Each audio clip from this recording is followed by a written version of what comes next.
Wunderschönen guten Abend, ihr Lieben. Wir fangen ein neues Bild an, da wir letzte Woche das Fischebild fertig gemacht haben. Und wir machen das in diesem Buch hier. Tales from the Forest Kingdom bei Hanna Karlzon. Das ist eine schwedische Illustratorin, Künstlerin. Und ja, sag ich mal, die hat ihren sehr eigenen Stil. Ich muss ganz ehrlich gestehen, ich habe eine Weile gebraucht, bis mir der gefallen hat, aber inzwischen mag ich ihre Bücher extrem gerne.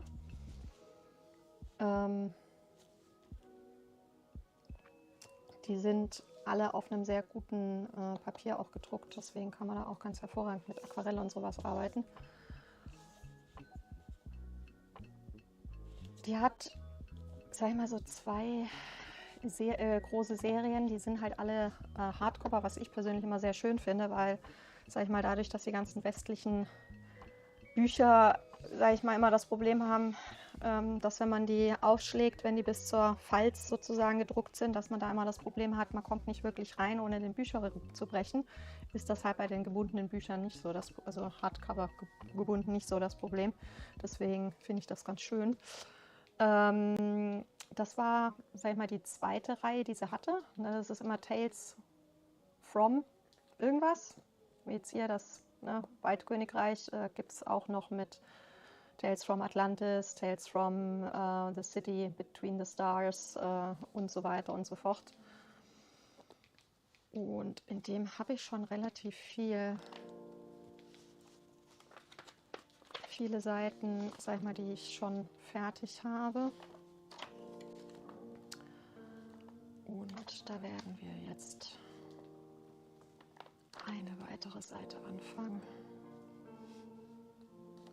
So we are starting a new page in this coloring book. I have already done a few pages in here. As you can see, the paper is really good, so watercolor is not a problem. And I think that's it. Just the front. Yeah, hope you had a good day.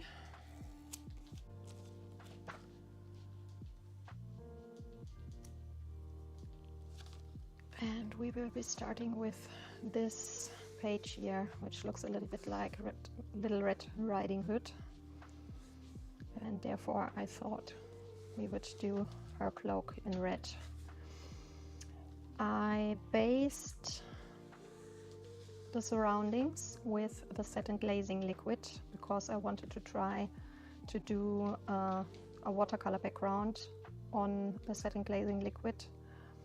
Haven't tried that so far and see how good that works with putting a lot of water on the paper. It is not a watercolor paper, so normally there is definitely a limit how much you can put water on it. The satin glazing liquid should help prevent any bleed through as well, because it's basically a thin coat of plastic, sandy, with a sandy texture. And I know from others that this works very, very well with the watercolors. I have already tried using it with watercolors, but just with a ground layer on watercolors, and that worked very, very well. So I'm excited to test how well it will work with a watercolor background where you put a lot of water on it, a lot more than just for base layering. Ja, wir werden hier diese Seite machen, die ist auch aus einer ganz alten Abstimmung noch übrig, und ich habe den Hintergrund mit dem Satin Glazing Liquid grundiert gehabt, schon vor einer Weile. Das ist eigentlich ein Acryl-Extender, das soll quasi helfen, damit die Acrylfarben nicht so schnell trocknen. Das Ding ist aber, dass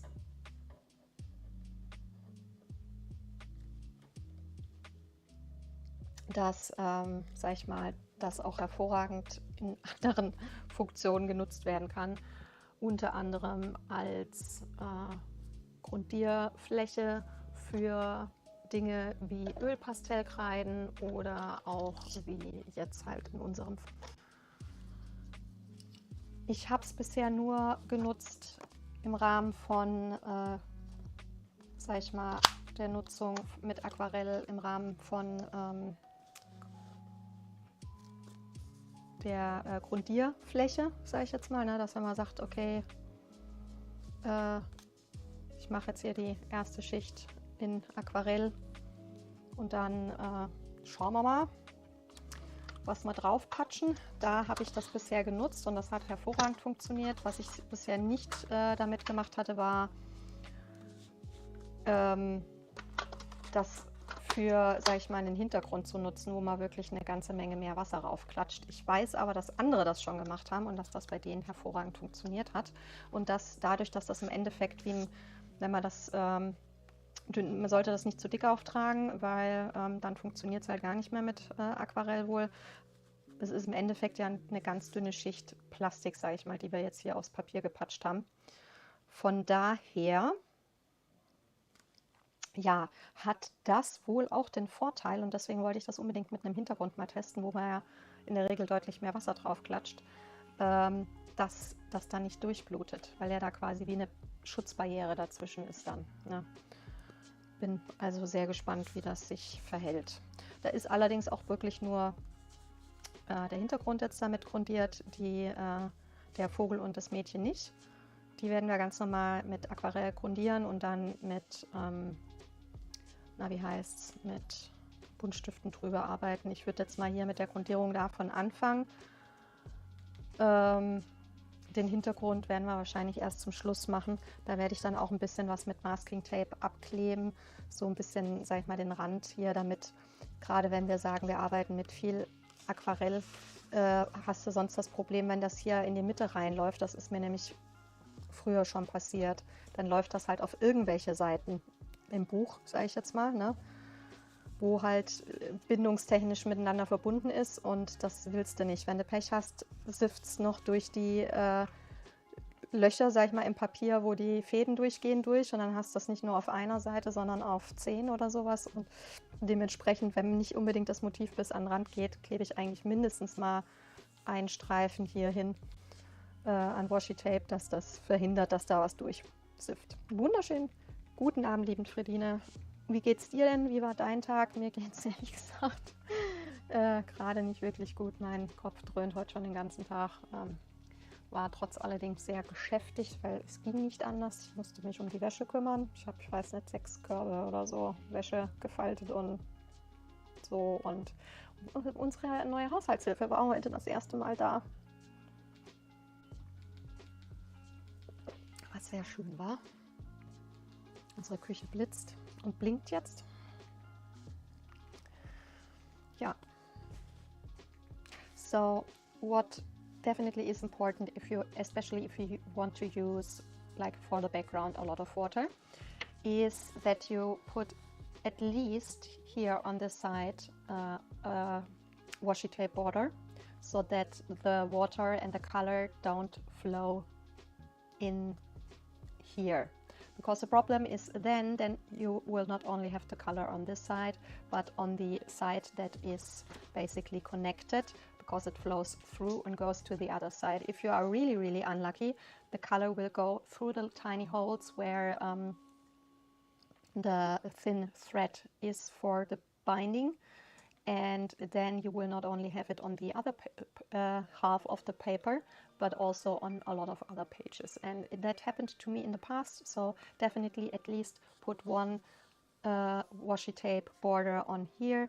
Then you have a minimum of a white border on the side, but that's definitely better than bleed through the whole book. What I often like to do is, with pages like that I limit the background, so that I don't have to do it till all the edges. either by really putting washi tape all over so that I have like a white border all around, or I also have done it on other pages where I put like the strips in here and just color the background here. That works especially well if you're having a pattern page, for example, to give like a strip of mostly either an ombre color thing or a single color background, so that you can make the pattern pop off the page better. Ja, wir haben endlich jemand gefunden.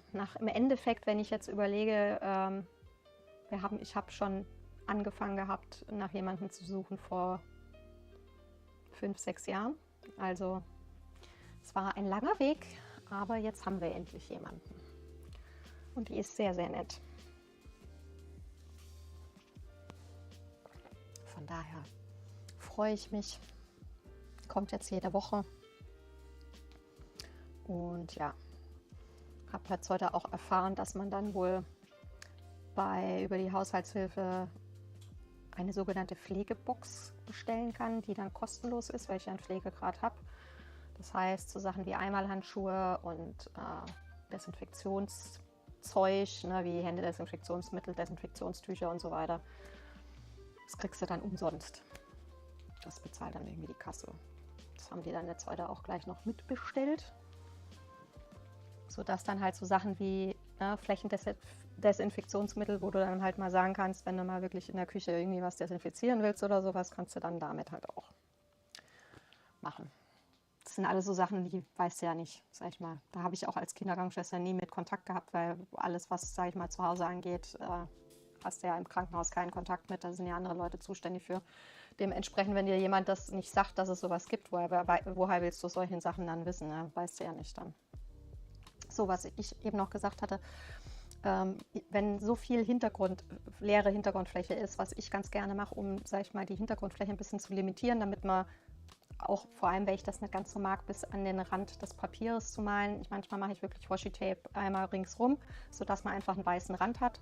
Oder aber gerade bei Musterseiten ist das immer ganz angenehm, wenn man einfach nur einen Streifen hier klebt und dann im Endeffekt sagt, man hat einfach nur einen Streifen, ne, so in der Mitte, den man koloriert, entweder mit einem Farbverlauf, was von blau zu grün, oder einfach nur einfarbig. Das funktioniert mit Musterseiten, finde ich ganz besonders gut, um einfach das Muster so ein bisschen einem mehr entgegenhüpfen zu lassen. Außerdem, sage ich mal, hat man dann den Vorteil, man hat eine gewisse Art Hintergrund.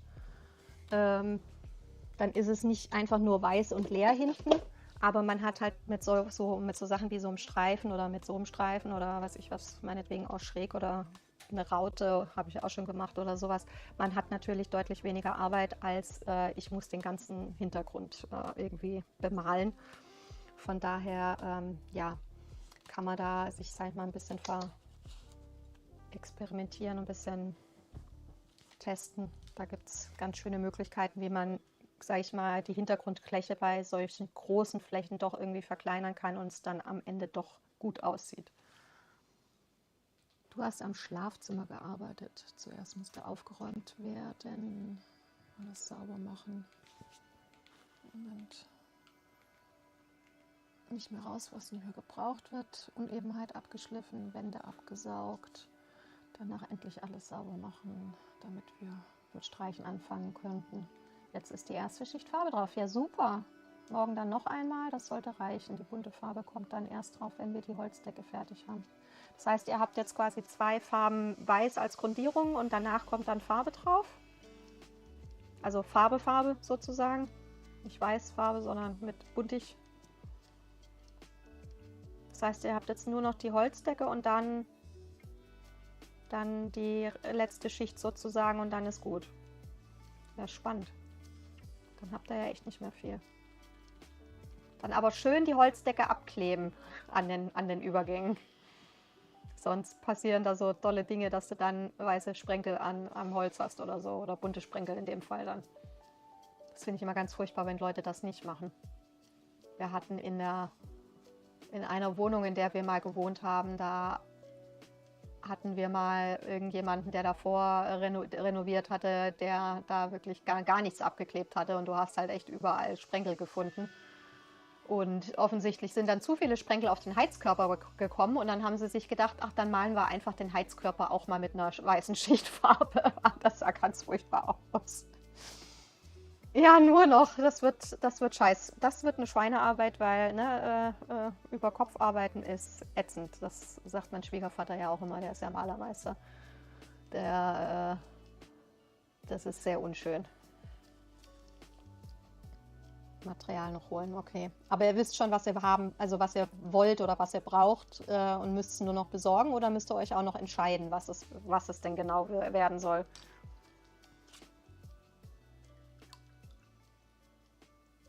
Ja. So,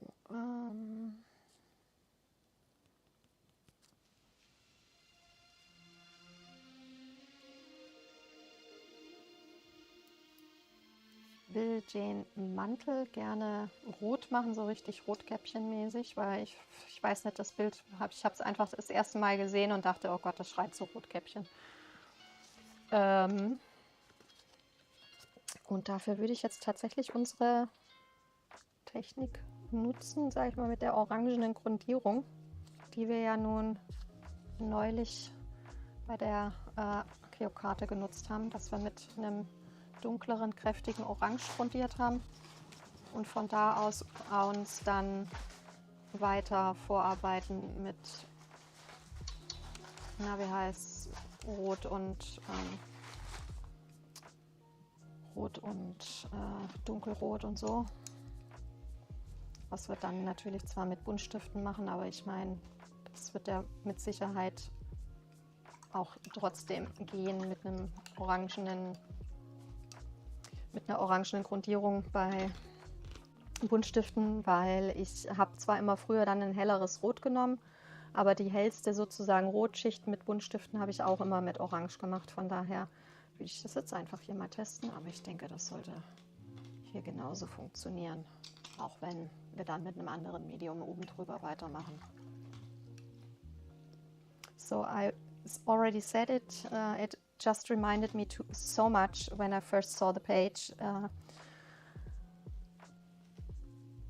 It looks with the little cloak so much like Little Red Riding Hood. So I of course wanted to do it red. That's the only thing I know. I don't know anything else except for probably I will make the bird a dark grayish to black, something like a raven or so. And we did on Mondays the Akio card, and we did the red dress, started with a darker orange and then gone to the reds to dark red, and it looked so amazing in the end. I always did a light red as a base color, but I think we will do it here now with the orange, and we will be working with colored pencils on top, but I think it should work similar even if we are using a different art material on top, because you always see a little bit shine through the colored pencils, or the color on top will be a little bit affected by whatever color you're using as a base layer. That's why I do it, because I like the look more. It looks more lively, more vibrant, and I always done from red to as the lightest color for reds always an orange, so I think that should work. Depending on what colored pencil you're using, those are more opaque or more transparent, and therefore some colors will let more color from the base layer shine through, some not so much. So that's depends on what brand, what color you're using. but yeah, will be good to see the end result, how it actually looks like, and then I will decide if I will use more base layers with other color that is like close to the color you are doing in the end, like the orange with the red. Ich lasse immer einen weißen Rand, damit es aussieht wie ein Bilderrahmen, somit kommt eigentlich nichts ans Holz.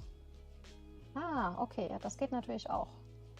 Aber da klebst du doch bestimmt auch ab, oder? Weil ich meine, oder machst du dann einen Strich, weil damit du wirklich überall, sage ich mal, den gleichen breiten weißen Abstand hast, kriegst, sage ich mal, so einfach so hast du das ja in der Regel eigentlich nicht richtig, sage ich jetzt mal. Weil, sag ich mal, wenn man es aus dem Gefühl macht, ohne irgendwie einen Strich zu malen oder abzukleben, dann hast du ja zwangsläufig mal, sage ich jetzt mal, keine Ahnung, einen Zentimeter Abstand, mal 1,5, vielleicht mal nur 0,7 oder irgendwie sowas. Große Frage ist, ob der Baumarkt die erforderliche Menge vorrätig hat. Ah, okay. Ja, dann hilft ja im Endeffekt nur, sage ich mal, da sich morgen am besten gleich zu informieren und dann notfalls die fehlende Menge nachzubestellen. Ich meine, vielleicht könnt ihr ja dann trotzdem schon mal anfangen mit dem, was vor Ort vorrätig ist. Ist halt dann immer die Frage, wie lange dauert es mit dem Bestellen. Ne? Da hast du ja bei Baumärkten auch schon, also wir hatten das in der Vergangenheit so, manche Sachen, die sind mehr oder weniger 2 Tage später da und manche Sachen hast du dann eine Lieferzeit von 2 Monaten. Das ist dann natürlich eher unpraktisch, sage ich jetzt mal. Da ihr ja jetzt fertig werden wollt, gehe ich mal davon aus.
Ja, gut, das ist natürlich auch immer so ein Ding.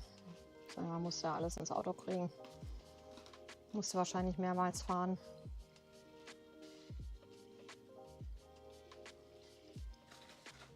Wie ist das dann, wenn ihr damit fertig seid? Macht ihr dann mit der Terrasse vom letzten Jahr weiter? Ist das dann, sag ich mal, als Projekt direkt im Anschluss oder steht noch was anderes, Wichtigeres an? Oder erstmal Pause?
Okay. Das heißt dann erst nächstes Jahr Terrasse?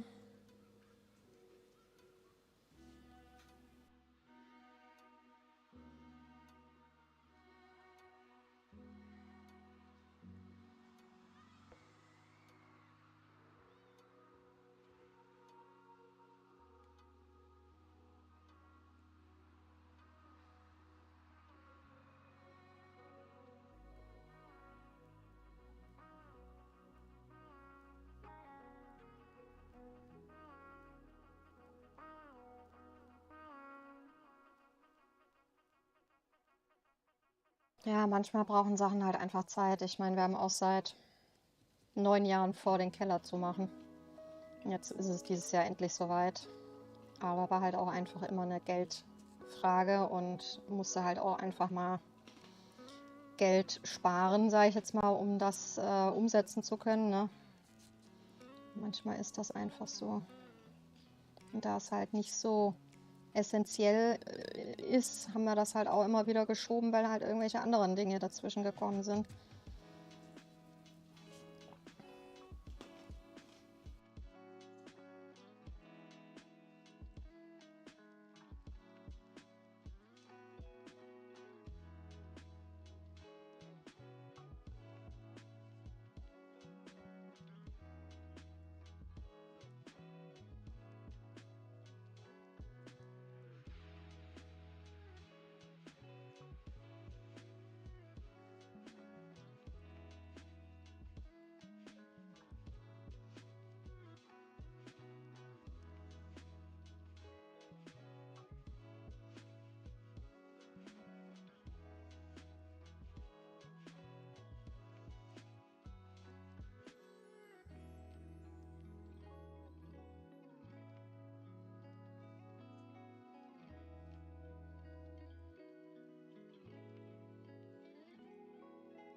Ja, definitiv. Da sage ich mal, da stellt sich die Frage, was von beiden man macht, nicht wirklich.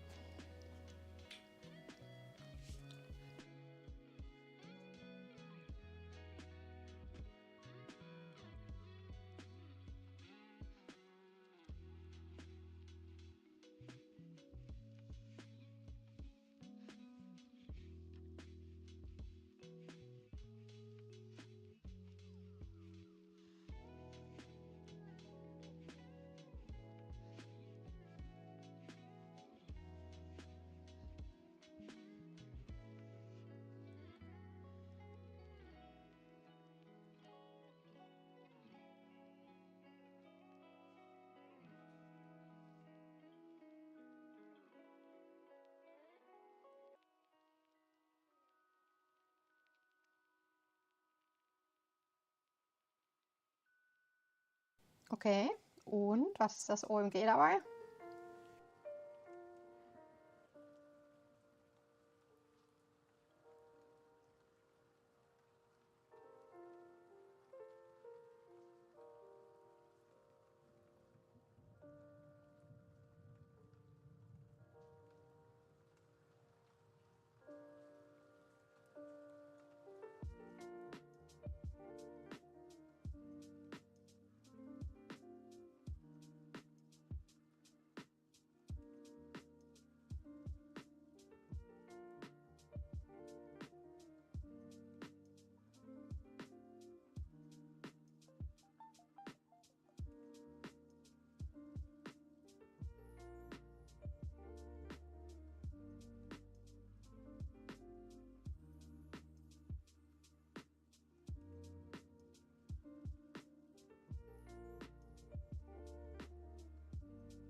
Oh nein, 5 neue Hügel seit heute Morgen. WTF, aber ihr habt aber echt einen übereifrigen Maulwurf da. Junge, Junge.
Na, der hat euch ja gern.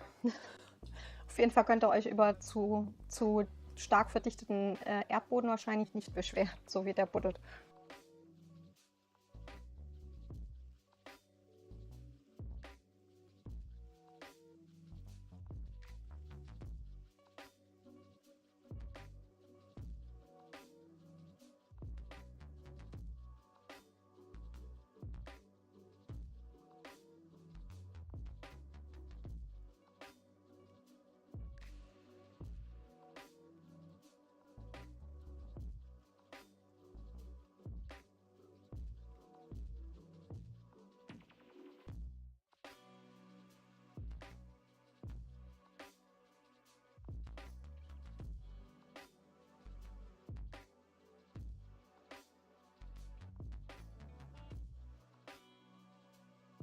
Ja, das glaube ich sofort.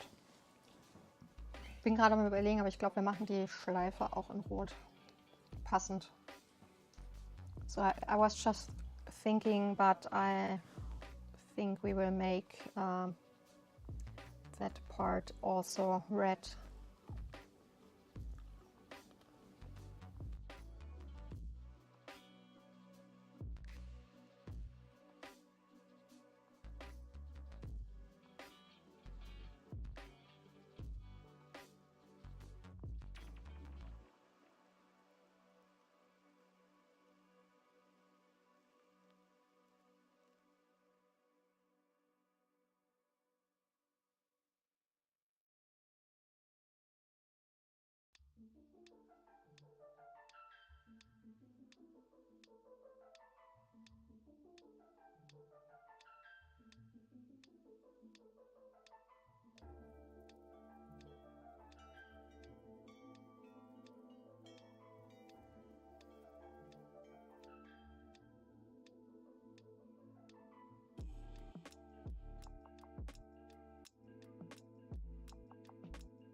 So, jetzt ist natürlich die große Frage,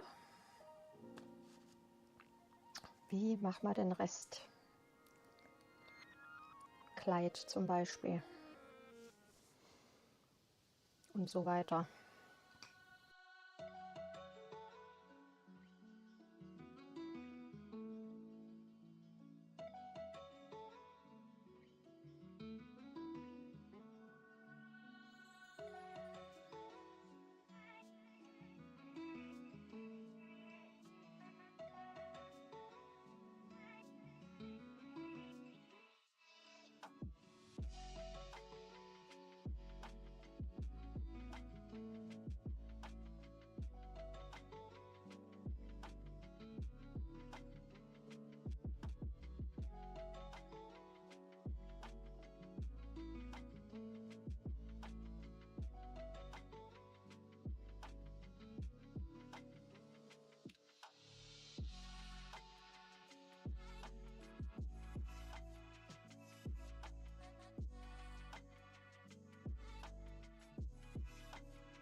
Wunderschönen guten Abend, liebe Sissy. Wie geht's dir? Wie war dein Tag?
Das ist gut. Also das gemütlich machen nicht, das geht so. Das klingt jetzt nicht unbedingt berauschend gut, aber gemütlich machen ist doch schon mal etwas immerhin.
Wunderschönen guten Abend, Simpel. Wie geht's dir?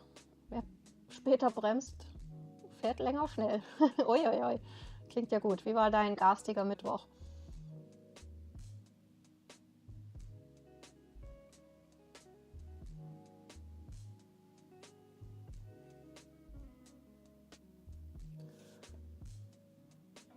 Temperafarben. Ich wüsste nicht, dass wir bei uns in der Schule Tempera hatten, ehrlich gesagt. Ich habe auch meines Wissens noch nie mit Tempera gearbeitet, tatsächlich.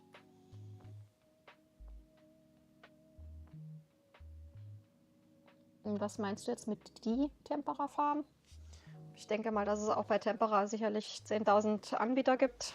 Vielleicht nicht ganz so viel wie bei anderen, weil das jetzt nicht so, glaube ich, nicht so verbreitet ist wie jetzt, weiß ich was, Ölfarben und Co. Aber wird sicherlich doch einige geben. Ging so. Schon Schlimmere überlebt, ne? Immerhin. Schlimmer geht immer, sage ich immer. Das ist meine Grundregel. Immer froh sein, selbst wenn es schon chaotisch ist auf der Arbeit, weil schlimmer geht immer. Ich meine, gilt auch für andere Situationen und Lebenssachen und so, oder?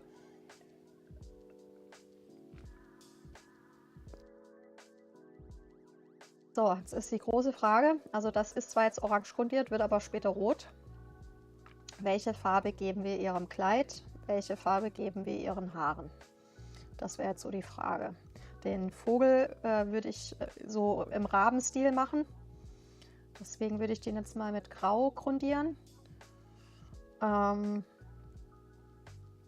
wir quasi, damit der ein bisschen weniger buntig ist, damit das nicht zu clicky-bunti wird. Ich würde es ganz gerne schon so ein bisschen mit einer reduzierten Palette machen. Also nicht 25 verschiedene Farben draufknallen. Das heißt, wir brauchen was gut zu Rot passt. So, the big question is what colors, for example, will we using for the hair or for her dress, for example. I would color the bird a little bit like a raven, so I would do the base layer now with a gray. But the big question is the dress color. That will be red, so it will have to be compatible with red. And yeah, I thought doing the bird in a raven style would be good, because then we can more easily use a limited color palette, because I don't want to use like 20 different colors on that one here.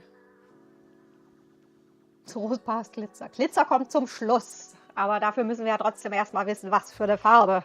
Glitzer können wir zum Schluss sicherlich doch draufklatschen, das ist nicht das Problem. Faber-Castell, Eberhard-Farbe und so weiter. Viel findet man nicht darüber. Ja, wie gesagt, beim Tempera kenne ich mich echt null aus, weil ich es halt auch nie gemacht groß habe. Ich weiß, dass es unterschiedliche Tempera-Arten gibt. Manche werden zum Beispiel mit Ei irgendwie angerührt. Ich glaube Eigelb. Die sind dann nicht so lange haltbar. Andere sind ohne Ei. Aber ansonsten kenne ich mich da echt null aus mit. Moosgrün zu rot. Könnte man machen, weil mich das gerade noch nicht so wirklich überzeugt.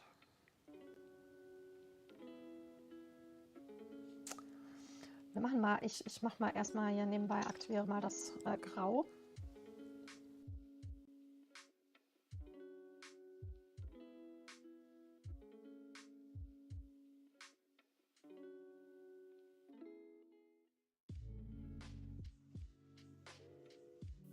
Und auch noch am Überlegen mit der Tasche. Dann braucht man dann auch irgendwie was dann, sage ich mal, sich ergänzt mit Kleid und Mantel. Da würde ich dann wahrscheinlich entweder Farben von Mantel und oder Kleid mit reinnehmen, um, sage ich mal, das Ganze farblich so ein bisschen passend zu haben.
Didn't always really felt right. Being one of many, but was never mine. It's just a lot to take, I can't hide. Wish that I would be in my own paradise. He said, there's one place that feels right. I can take you there if you like. Hold my hand and let me guide. You will find your life.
Oh, sorry, ich musste mal kurz da bleiben, weil bei den größeren Flächen, ich habe jetzt hier schon zwar Trockenkanten, aber ich wollte es zumindest ein bisschen minimieren. Ja, es kommt dann hinterher noch Buntstifte drüber. Manchmal sieht man es trotzdem raus. Ich glaube jetzt beim Grau wahrscheinlich eher nicht, aber better safe than sorry.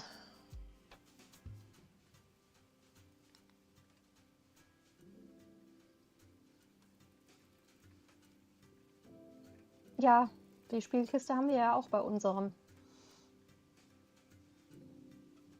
Dodos! Ich muss ganz ehrlich gestehen, ich glaube, Crucio habe ich gar nicht benutzt in meinem Durchgang. Was ich gegen die Trolle immer genutzt habe, war Imperius, weil das gegen die Trolle echt sehr, sehr hilfreich ist. Aber ansonsten habe ich die gar nicht groß genutzt gehabt.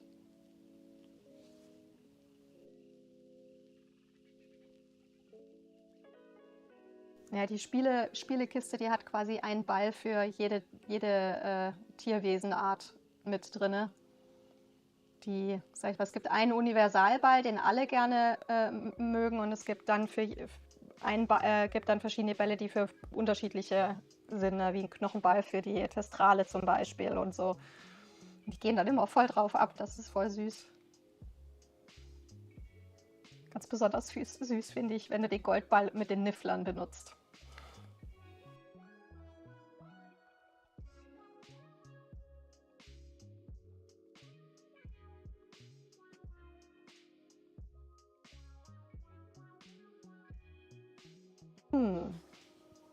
Jetzt ist die große Frage bei dem Herz hier, wie filigran wollen wir es halten? Also ich hätte jetzt gesagt, dass dieser Teil hier quasi Loch ist. Einmal, sodass wir hier diese, sag ich mal, Areale quasi hinterher zum Beispiel in einem Gold oder irgendwie sowas rausstechen lassen kann. Aber die Frage ist, machen wir dann in der Mitte hier auch noch Loch oder nicht? Na, also dieses Teil hier. So I'm just thinking about the medallion. I would say that this area we would make as like a hole, so we paint it in the same color for the feathers, so that this area is like a filigrane, for example, gold metal part. But do we want to do this inner part here also as a whole or not? That's a big question. Ja, doch, das haben wir auch schon gemacht. Ich glaube, ich habe sogar beim letzten Mal, wie wir Hogwarts gezockt haben, den Ball fürs Einhorn rausgelassen.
Wunderschönen guten Abend, wie geht's dir denn?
Ach cool, was hast du denn Schönes gemalt?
Wenn ich da jetzt noch grüne Schattierung reinhauen muss, dann würde, dann bräuchte ich entweder einen richtig opaken grünen Buntstift oder aber wir kriegen hinterher kein Grün raus, sondern irgendwie braun, sage ich jetzt mal, weil Rot und Grün landest du irgendwo bei braun bis grau, schwarz als Komplementärfarben, wenn du die mischt.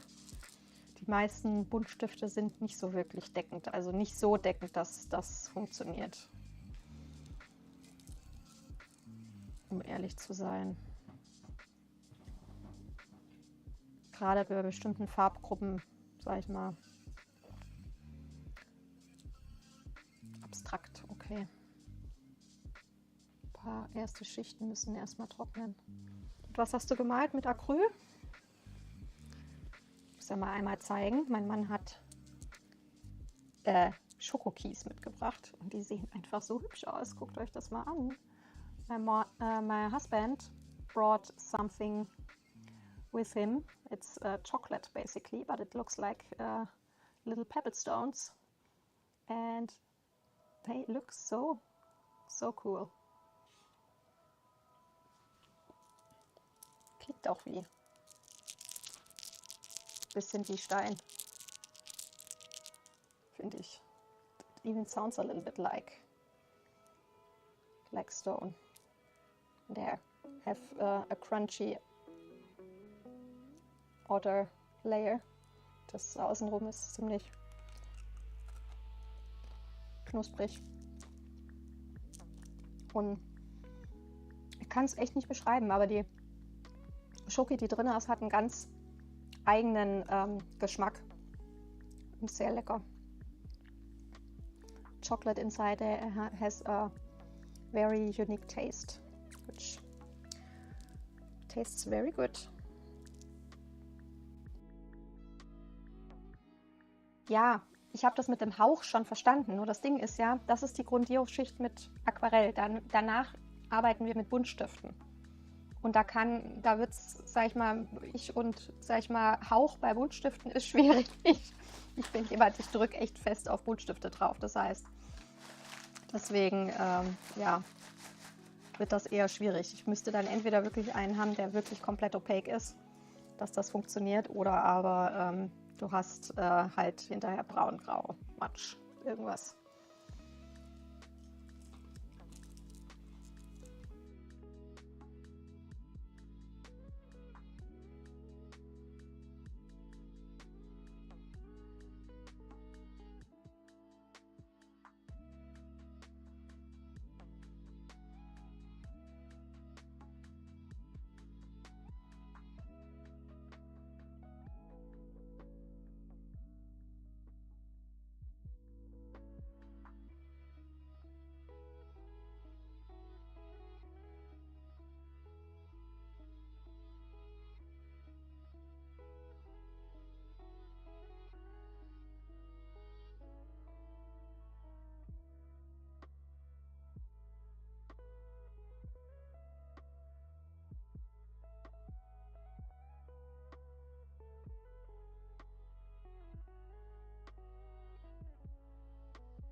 Ja, oh, apropos Edelstein, ich muss unbedingt mal wieder die Kristalle machen.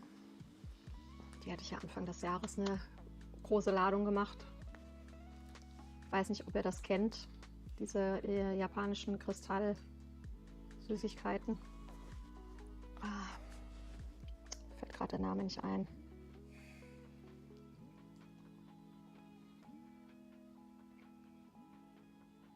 Diesmal will ich sie mit Minzgeschmack oder so machen, gerne.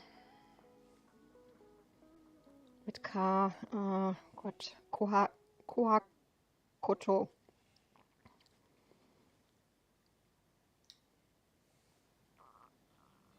Genau. Die sind ja recht einfach selber zu machen. So, Crystal Candy.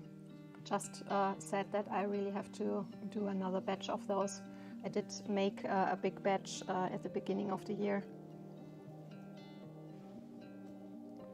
They are very easy to make. and they're really cool. Und die sind dann außen, ne, die lässt man dann eine Weile trocknen. Und dann sind die außen quasi, haben die so eine Knusperschicht und innen sind sie dann noch ganz weich, sage ich jetzt mal. Das ist voll cool.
Ich bin gerade immer noch am Überlegen mit den Farbkombis. Ob wir Blau nutzen, ob wir so Türkis-Petrol nutzen. I'm thinking about color combinations with the black and the red, if we are using blues or like, for example, petrol and turquoise, which can look very good with red.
So, wenn ich manchmal gar keinen Plan habe, dann nutze ich hier diese,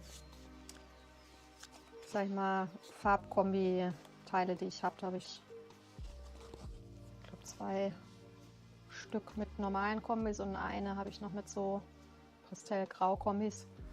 Manchmal ist das ganz hilfreich mal zum Durchgucken, ne, was man sich so vorstellen kann. So sometimes if I really don't have any kind of ideas, then I'm taking those color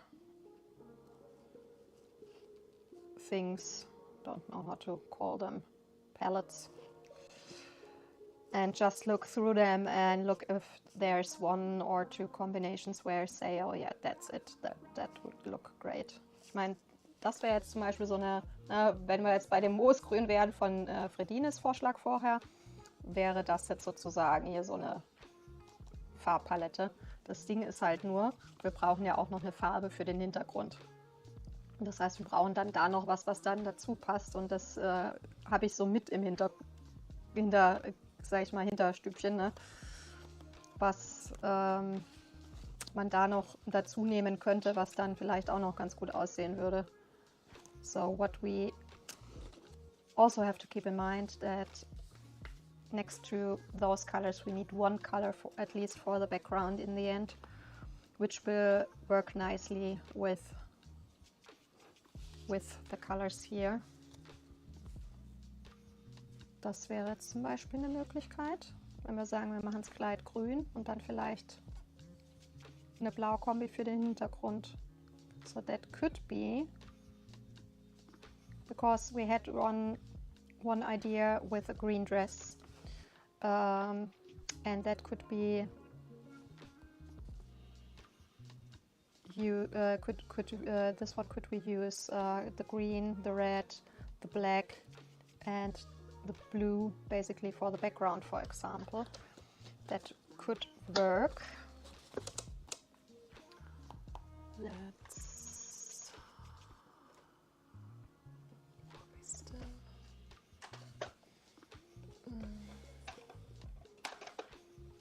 irgendwo jetzt hier, ich glaube, einen von den kleinen Schubfächern noch reingemacht.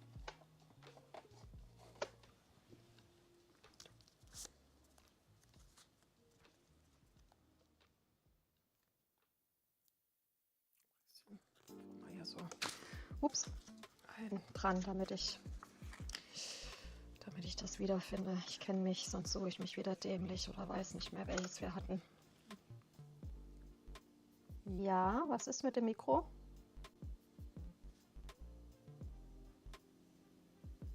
Ach so, okay, ich dachte schon, es wäre irgendwas.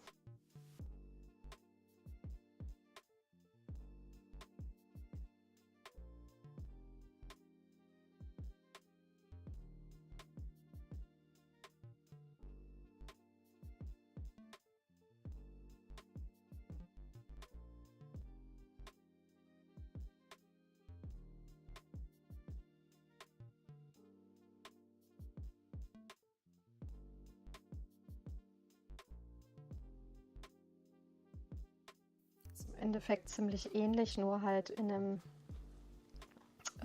sag ich mal, gedämpfteren Ton. So that one is very similar, but with more muted colors.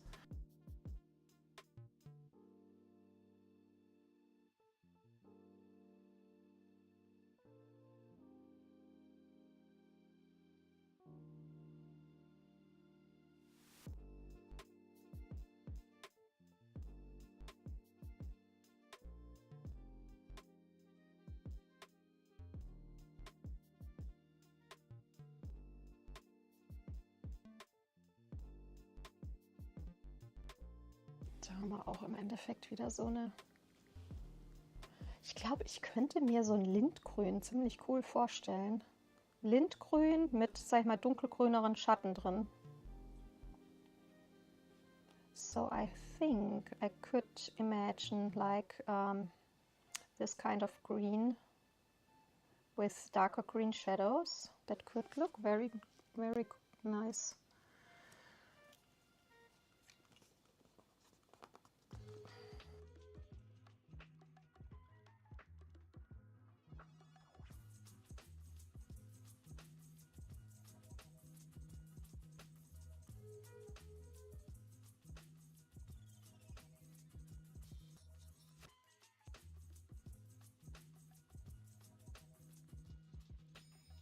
Hat jetzt mit unserer hier nichts zu tun, aber die Palette finde ich ziemlich cool.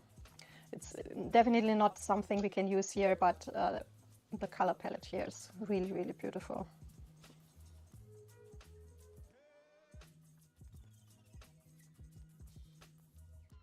Oder die hier. That one is also very beautiful. That's also something that's a very easy to draw beginner watercolor painting. That is very easy to recreate. Das ist ein super, solche Motive sind super als Anfängermotive, wenn man mit Aquarell anfängt zum Beispiel zu malen. Mag ich, zwischendurch mache ich sowas mal ganz gerne. Schnell und einfach und sieht trotzdem irgendwie immer schön aus.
Ja, also ich glaube, wir nehmen das hier, aber mit einem mehr Lindgrün. So I will use that one, but with a more, with the green more in that direction. Ich denke, das könnte ganz gut farblich passen zum Gesamtkonzept.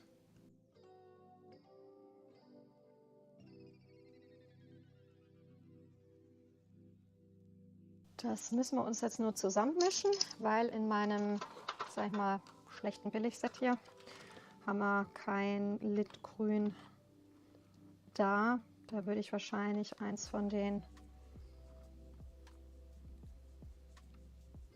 Grün, wahrscheinlich das hier mit Weiß, eventuell ein bisschen vom Türkis noch mit rein. So I would use this one with a white and maybe one of the turquoises mixed in as well.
Wenn wir, sage ich mal, farbtechnisch so in der Ecke bleiben wollen, denke ich mal, machen wahrscheinlich schwarze Haare am meisten Sinn.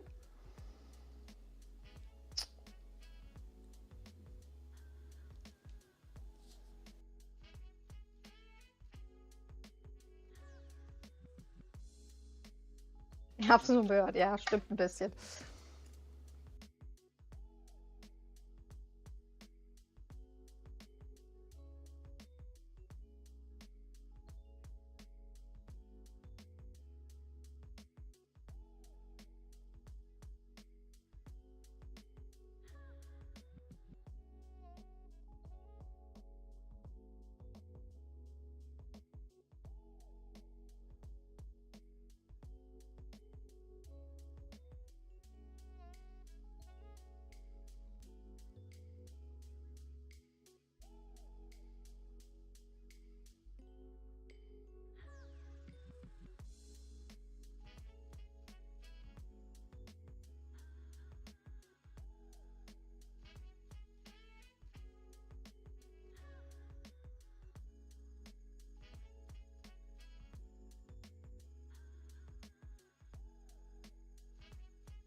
machen wir denn mit den Socken?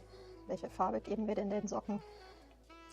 So, I just asked what color do we make the socks, or what color do we use with the socks? Better said.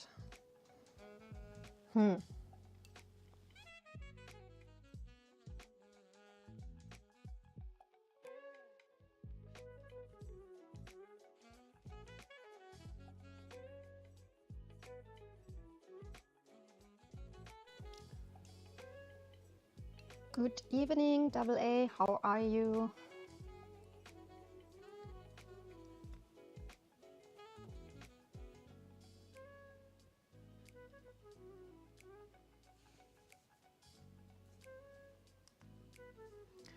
Inwiefern meinst du Bücher, so Bücher lesen, romantechnisch oder wie meinst du das, Sissy? Pigmentglitzer. Nein, das passt nicht zum Farbschema. Abgelehnt.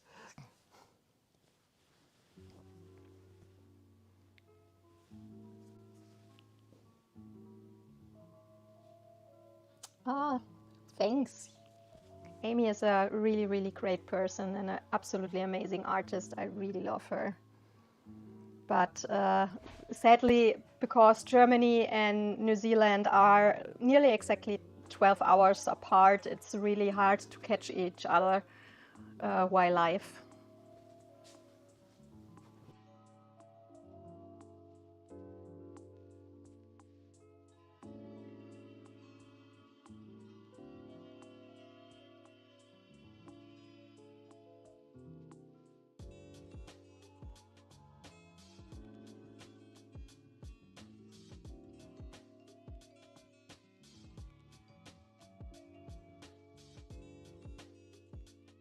Ich hole mir mal ganz schnell was zu trinken. Bin sofort wieder da. So I just have to grab something new to drink. My glass is empty. I'll be back in a minute.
So, ich habe auch gleich mal noch Buntstifte geschnappt.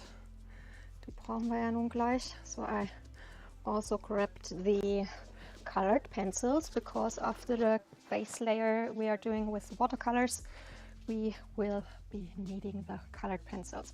We will be doing base layer watercolor, and then on top the colored pencils, then add some, in the end, some metallics.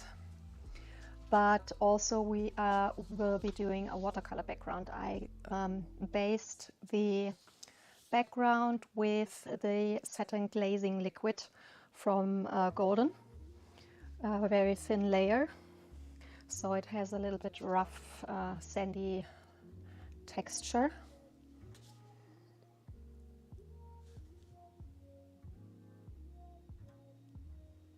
Yeah, I normally always do keep my stream bilingual between English and German, because I have a lot of German people watching, and not everyone is fluent enough in English, but I also have a lot of people watching from all over the world.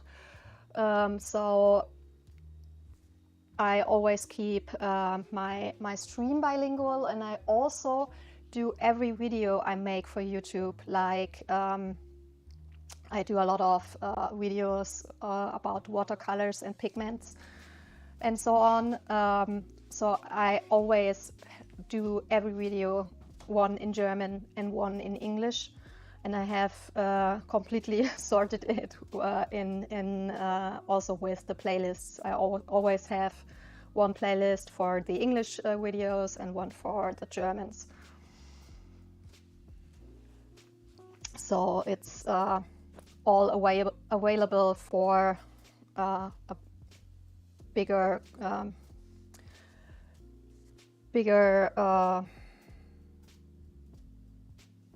crowd. Don't know what I wanted to say, but yeah, I think you get what I mean. Because honestly the reason why I started making videos was that I realized most art channels are in English, and even most German YouTubers do their videos in English, especially all the bigger channels are doing English only. And a few years back, like, don't know, 7, 8 years back, my English was really bad. And when I started to dig deeper into stuff like pigments, I realized that most information is only available in English, and for people with which are not so good in English, it's really hard to understand the information, because of course with everything it's one thing to understand the basics, but if you go into a theme deeper, where you have a lot of words that are only used with a special field, like for example biology or physics or what else, you have to know the specific words. And that is something a lot of people don't do when speaking a middle grade, with English, for example, middle grade English, where you say, okay, you can understand most stuff, but you don't understand stuff when it gets too technical.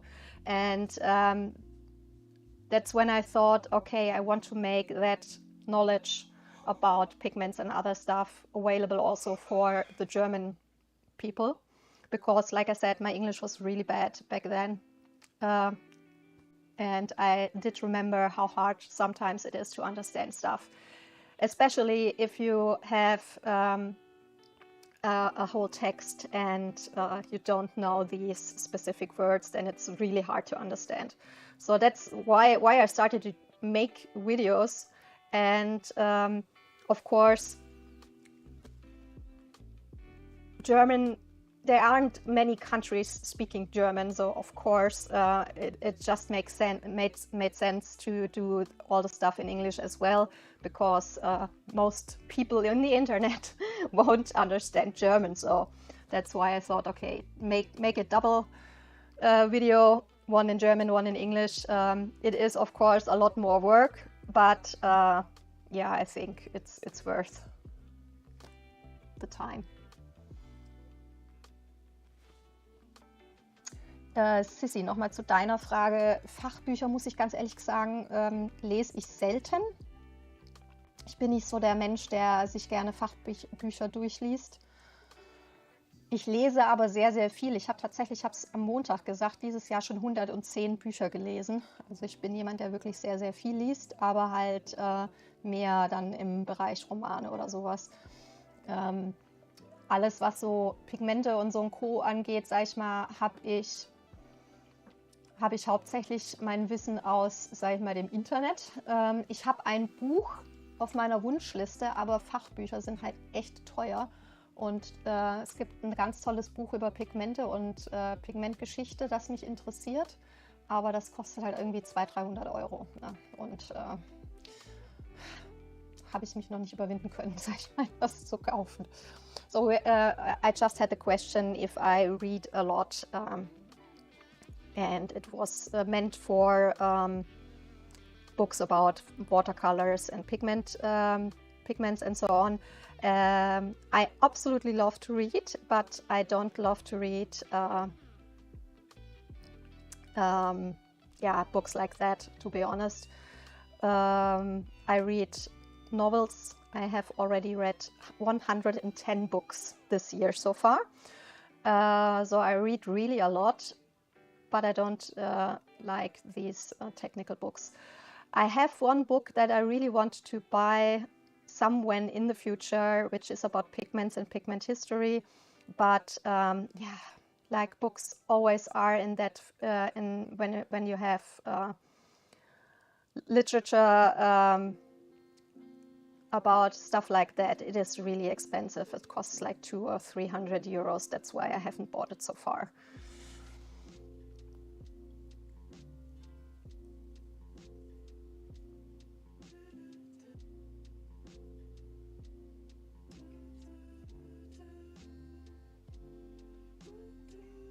Yeah, exactly. Fantasy, sci-fi, and so on. I also love that. Yeah, that's my problem as well. It's boring, and if you like not buy it but get it from a library, it always stresses me totally out to read it in that short amount of time, because I read super fast when I read novels.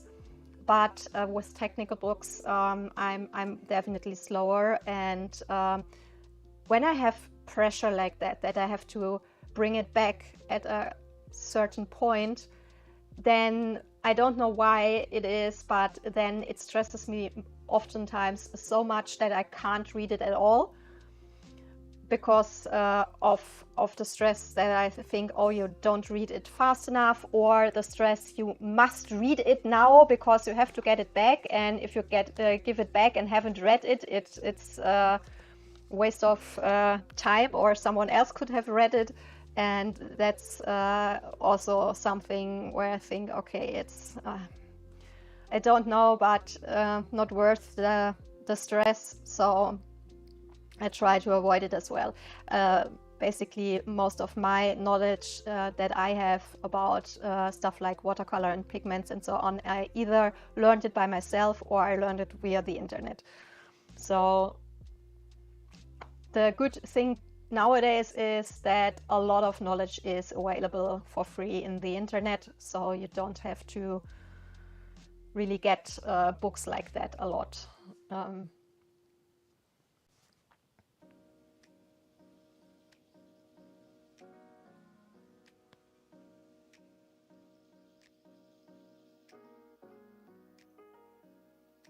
Yeah, there are definitely a lot of artists that have written any kind of books about art or watercolor or other art materials. But yeah, don't know. That's definitely not so much my niche of literature. So I still don't know if you guys have any ideas, what color do we do with the socks? The little cloak will be red in the end. So we did an orange basing, but it will be red. The dress will be in this lighter green, but of course with some darker green shadows. The bird, I said, we will do a little bit like a raven, because I want to keep the color palette a little bit limited. We did use, because I was, sometimes I don't have any ideas, and then I use this kind of stuff to get any ideas color palette wise. And we thought this one here, but with the lighter green we used, could be nice. So we will be using the blues for the background later. So I also am thinking about the little handbag. What colors do we want to use for that? Do we want to make the ground color of the bag red and maybe blue, like the background later, flowers, or the other way around, a blue handbag with red flowers? Ja, was denkt ihr denn zu den Socken? Was denkt ihr denn zu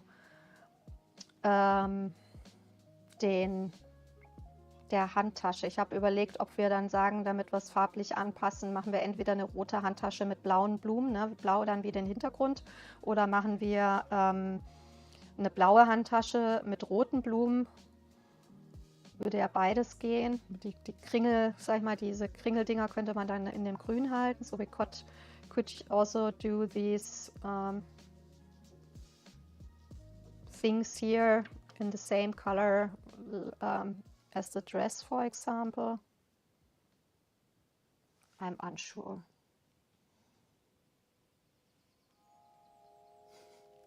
Thank you. Yeah, I'm honestly, I'm way better with reading, listening to, and writing in English.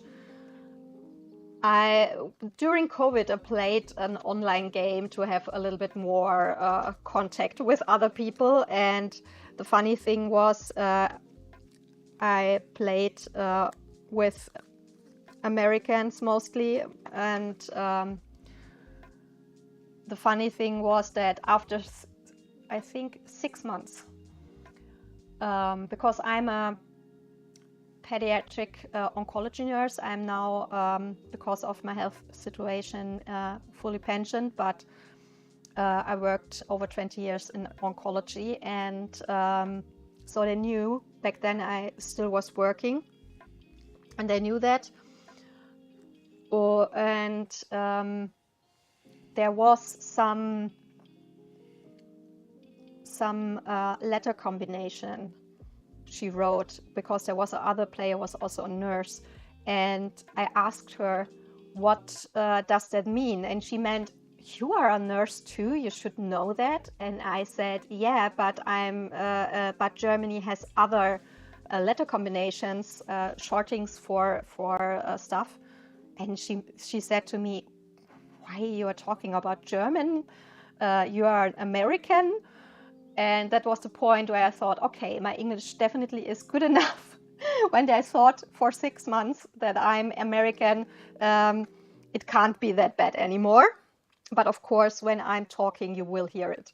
I can't deny that I'm German. You will hear it. It's probably not as bad as with other people, but you definitely can hear it. So yeah, and also when talking, I'm a little bit more stressed because I know I do make time mistakes. I do make pronunciation mistakes, and sometimes I'm just forgetting words. I do know them, but in the stress of the moment, I do forget them. So yeah, I would make way more mistakes with talking than I would do when I would write it, for example.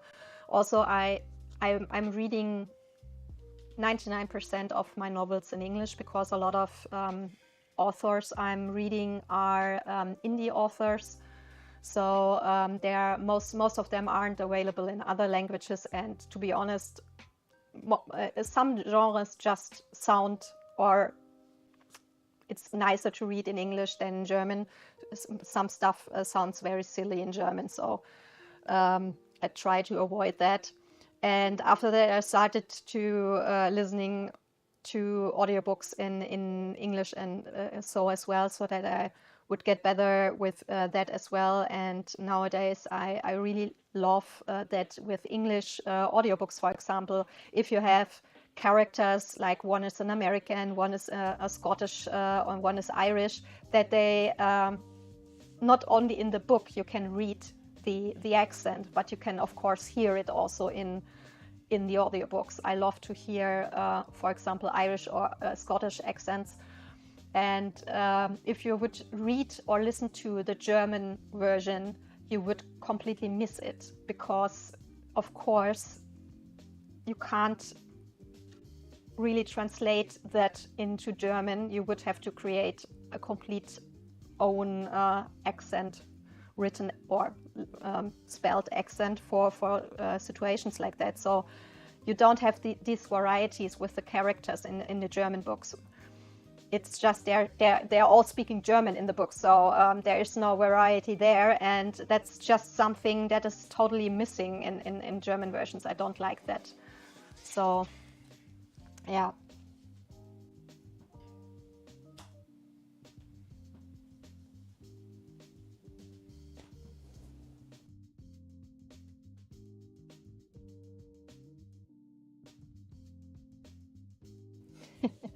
Yeah, I mean, I do forget words in German as well, or sometimes it's so funny because I read and listen to so much English. Sometimes I forget the German words, and lucky my husband is way better with the English than I am.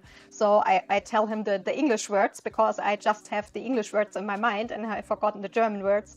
And then I switch middle in the sentence to the English words and say that to him, because I forgot the German words. So definitely don't. It is not an English only problem with forgetting words.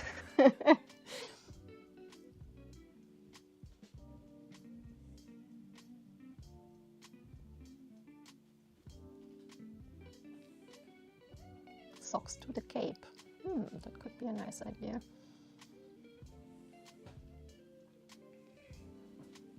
Or with the socks, or with the cape, or with the dress. Wisst ihr was, ihr Lieben? Ich glaube, wir machen es einfach so. Wir fangen jetzt erstmal mit dem Dings an, wie heißt's? Mit den Buntstiften, und machen uns über den Rest vielleicht einfach nachher nochmal Gedanken.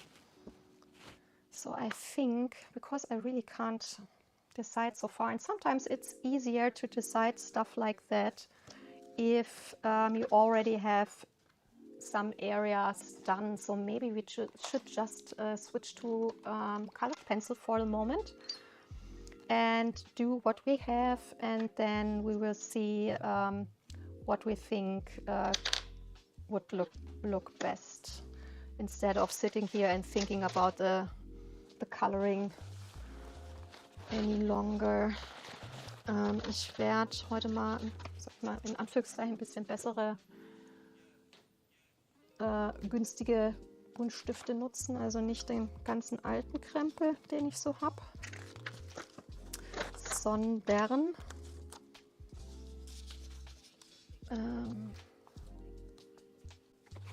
von Brutfuna die, wie heißen sie? Da habe ich ein Set mit 260 Buntstiften, die nehmen wir dafür. So I will be using a Brutfuna set of oil-based colored pencils. They are quite soft, so I don't like super hard colored pencils, because I use way too much pressure, and with hard pencils that damages the paper. So I try to stick to softer pencils. And I do own a set of brute tuners with 260, and I also have the pastel set with 12 colored pencils, and I think we will be using those.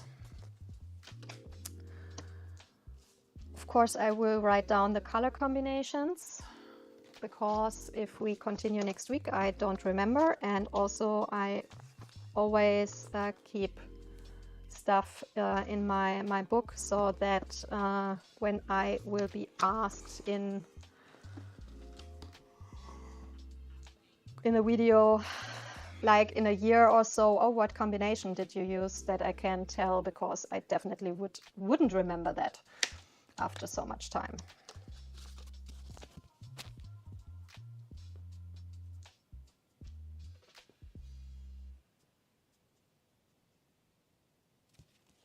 Okay.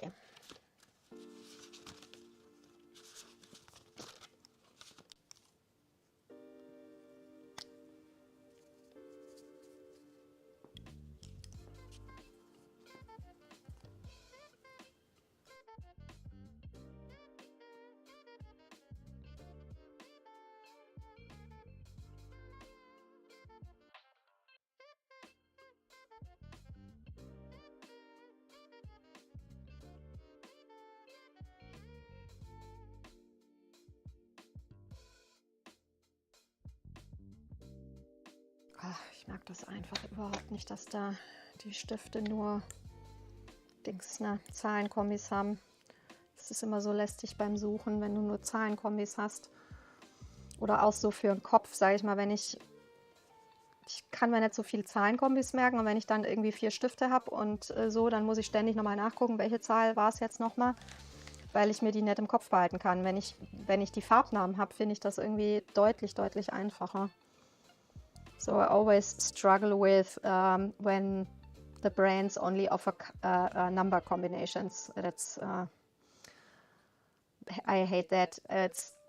First, it is harder to find them, and it's harder to remember when I write down like 4 different colors to remember all of them. I always have to get back and look at the paper again, which one that I meant to use, and I prefer if the colors have actual names. It makes everything for me a lot easier.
So, testen wir doch mal die Kombi aus, bevor wir sie aufs Papier bringen. So, let's test the combination before using it on the paper.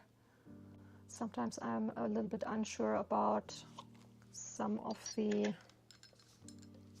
pencils I have chosen, if it works how I want them to work. And I tend to do one mistake over and over again, that I use color shades that are too close to each other, and then you don't really see any difference between one and the other. So that's why sometimes I like to try before really putting it on the paper.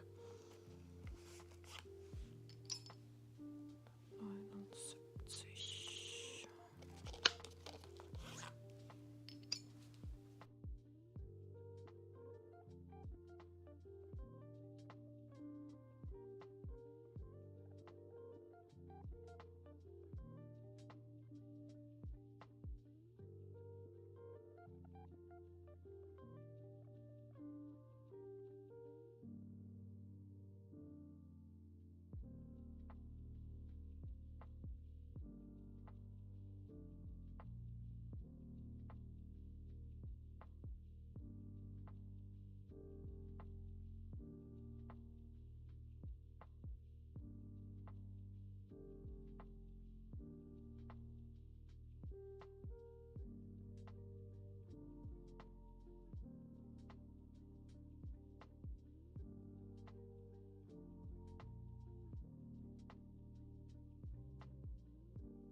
So, bei denen bin ich mir noch nicht sicher, helleres oder dunkleres Orange. I'm a little bit unsure with the lighter or the darker orange, so I will try both.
Ich denke, wir nehmen das hellere Orange, das hat ein bisschen mehr Kontrast. So I think I will use the lighter orange. It has a little bit more contrast to the other color.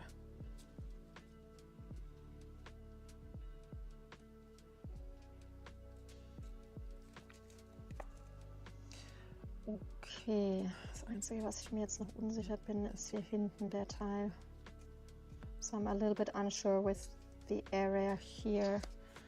Maybe try another mid red between the very dark and the lighter one.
This one here, yeah, I think that's probably the best.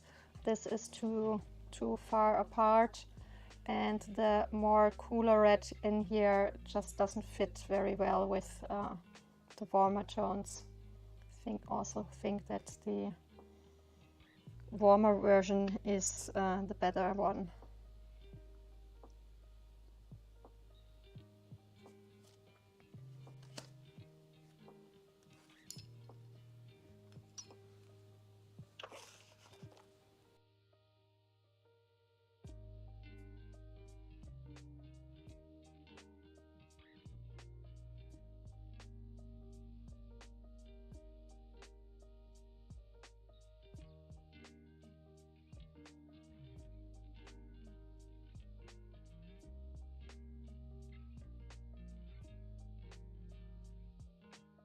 Yes, I totally agree with that.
Nee, nicht wirklich. Perylene Maroon ist deutlich wärmer, sag ich mal, rotstichiger. Und ich habe das hier jetzt für den Schatten. Das ist sehr, sag ich mal, geht sehr stark ins Violette über. Und Perylene Maroon wäre deutlich mehr, sag ich mal, so mehr in die Richtung hier unten, ne? So, Perylene, that's the one I'm using. It has a very purplish, violetish undertone. The Perylene Maroon would be a lot warmer. It's a very warm, dark red with a little bit brown inside. At least if you use, depending on what version you use, because PR 179, that's the pigment for Perylene Maroon, you get two versions of that color. It can make this very beautiful, warm, reddish browns, but it also can make cooler, dark reds. The Permanent Alizarin Crimson watercolor from Winsor Newton Professional, for example, is nowadays made with the reddish version of Perylene Maroon. So it really depends on which version you're using, but both versions don't look like this. Don't look like that one.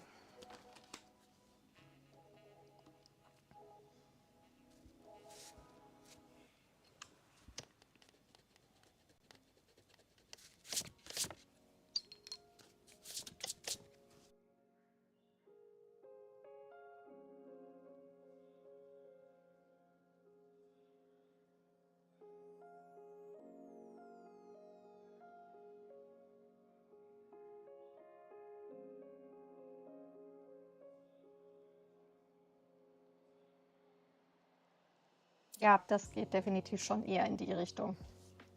Das stimmt.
blondieren mit einem Aquarell geht ja immer meistens noch relativ schnell, sage ich jetzt mal. Die ganze, sag ich mal, Feinarbeit jetzt mit den Buntstiften, das wird definitiv eine ganze Ecke länger dauern, vor allem weil ich ja eh so eine Schnecke bin, was das Malen angeht. Aber bin sehr gespannt, wie es dann am Ende aussieht, wenn wir fertig sind. Und vor allem bin ich auch super gespannt, wie das mit dem Hintergrund dann ist. Wie gut das funktioniert mit dem Grundiermittel, was ich drunter gepackt habe. Bin ich sehr gespannt. The base layering with the watercolors that always is very easy and fast to do, but the whole colored pencil work needs a lot of time, especially for me. I'm honestly a very slow colorist or artist. When I do my own art, I'm also very slow. And definitely very curious how it will look in the end. And I'm also very curious how the base layering with the satin glazing liquid works when I'm using a lot of water, because I have used it once so far as a base layering for basically just to do the base layering with watercolors on top. I have found a way to work over already colored in pages that works well for me when you're buying second-hand coloring books, because sometimes some books I only get with a lot of luck in Germany with in a already colored in version. A lot of books are very hard to get here or very expensive if I would order it from the US or so, for example. And I bought, I'm not really, I don't own a lot of Disney coloring books. I own 2 from the Thomas Kincaid coloring books, because they have really, really stunning artwork, but also a bit intimidating, to be honest. And I bought this one here for a very cheap price, second hand, but there were already 2. There were already 2 pages that were colored in like this, with a lot of heavy pressure colored pencils. This is one I haven't worked with that so far. I started with the page here, and it was worked in like that with the water, with the clouds, with Mickey and Minnie. And I thought it would be a good test page. I tried to erase as much as possible, then based everything with the satin glazing liquid. And then I started working with watercolors on top. And you can't see the pink. This was all colored in pink. You can see it in some of the dots, the rests here. There is a very faint rest of pink. I worked over it with or the yellows from the shoes that I used. It's completely invisible now. And when I will be finished with the base layering with the watercolors, then I will work with the colored pencils on top, and I hope that in the end result will look like it never was colored in so far. So yeah, I think that's a really good technique to work with pages that are already colored in. And what I will have to try, but I know that others already tried and it worked well for them, is when you have colored in pages like that in books that have like thin Amazon printed paper. I know that it works with the setting glazing liquid there because others tested it, but I don't know how good it will work with this technique to really work on top of already colored in pages. But I hope it works with them as well, because I have a few books that have some colored in pages, and it's always sad when you have pages missing because the previous owner ripped it out or already colored in, especially if maybe those were pages you really liked when you, for example, I often look at flip throughs when I'm unsure if the book is something I'm interested in. And then you see sometimes pages and think, oh, that's one of the most beautiful, I definitely want to do it. And then you get the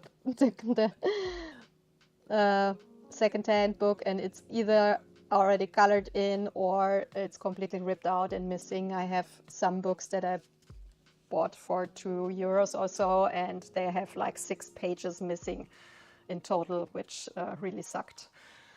So yeah, at least with the colored in pages I could work over with that and still use it. That would be awesome.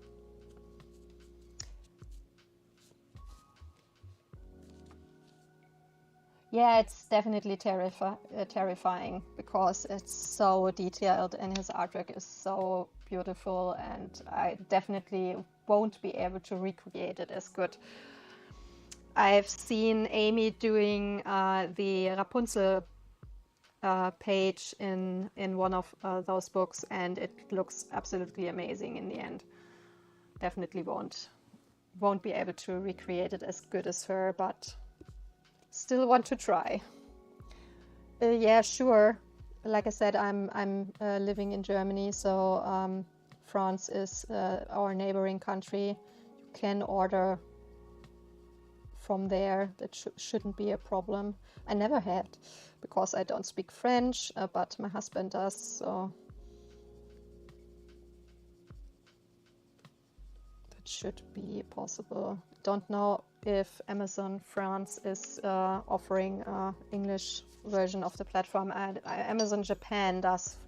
Luckily, you can skip it to English. I ordered from there 2 times already, because some books are just not available in Germany. Like from Erie, I really love the Erie books, and from Erie you only get 2 of the romantic countries coloring books, and all the other books you can't get in Germany.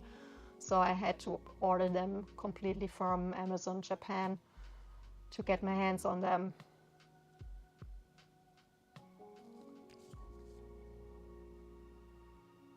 Oh, that's good to know.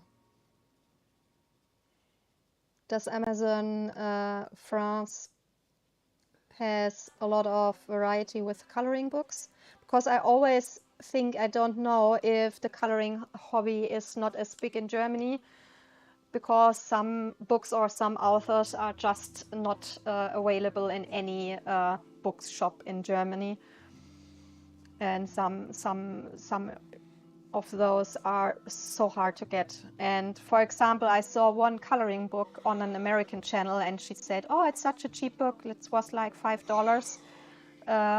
And I looked at it, and it was offered as a very good second-hand. One copy was available on Amazon Germany, and it was like €25. And I thought, nope, that's definitely a little bit too much. But it's definitely not that cheap. So yeah, some books are super hard to get. Yeah, definitely I can get Rita Berman books very, very easily. I have all of her books. In the German version, there are 2 books now out in English version. Of course, I didn't buy them because I already own the German ones. It's now called Hidden Earth and Hidden Ocean, and the translated title from the German book would be the country or the land under the magnifying glass, the Earth edition and the Ocean edition. So yeah, didn't buy of course the other versions, but have all of her books. I also took the my travel through Africa with me last year, because I was in Morocco and I was in Tunisia last year, and I thought, my God, I have to take the book with me and color something when I'm in North Africa, because there are some of the chapters are basically from North Africa. There's a Egypt and a Morocco part, so I thought I must color something there in this book.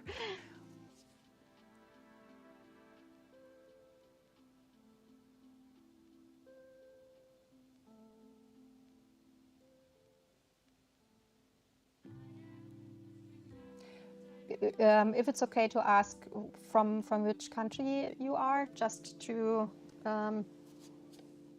sometimes it's of course it's always here on my channel. If you don't want to answer anything, then just let me know, because I never will pressure anyone to telling something they are not comfortable telling, but I'm curious by nature, and of course with ordering books and so on, it's interesting to know. Yeah, ordering from the UK nowadays is sadly gotten really really nasty for Germany or for other European countries because of the Brexit. Since then, the prices exploded massively. That's just, yeah, really, really problematic. Also, some stuff is not shipped anymore to Germany from the UK because of the new regulations, because they are not part of the EU anymore. For example, I wanted to buy PB33, the genuine manganese blue, which was the pigment was being discontinued 2001, so it's really, really hard to get your hands on it. And the seller said, sorry, we don't ship that to Germany, because we won't ship stuff like that out of the UK into the EU, because of the very strong regulations about toxic stuff. So yeah. US. Oh, Arizona. Oh, that would be totally my kind of weather. I'm a super fan of summer and warmth. And I always said, if Germany would have the luxury, like the US, to have different climate zones, I definitely would go to a state like Arizona or Florida or what else, where it's nice and warm nearly all year round. I absolutely hate the cold and winter, and sadly Germany is most time of the years is not really that warm. Of course we get nice warm weather in summer as well, but for example now it's like rainy since over a week, and the temperatures have dropped, and that's the problem always with the weather in Germany. You have like 38 degrees Celsius in 1 week, and then it starts raining, and the next day you basically have only 15 degrees. So it drops dramatically. That's so terrible. And then you're sitting like that in summer and thinking, oh, why it is so cold now, get back to the warmth. I was shopping groceries today, and I had a long sleeve shirt on and a long jeans because it wasn't warm enough for short clothing. And I mean, it's in the middle of the summer, and so it's totally annoying, at least for me. Last year when we were in Tunisia, we were in summer and it was super hot, over 40 degrees. And even the Tunisian said it's too hot for them, and for me it was like totally nice and warm weather. I was so happy.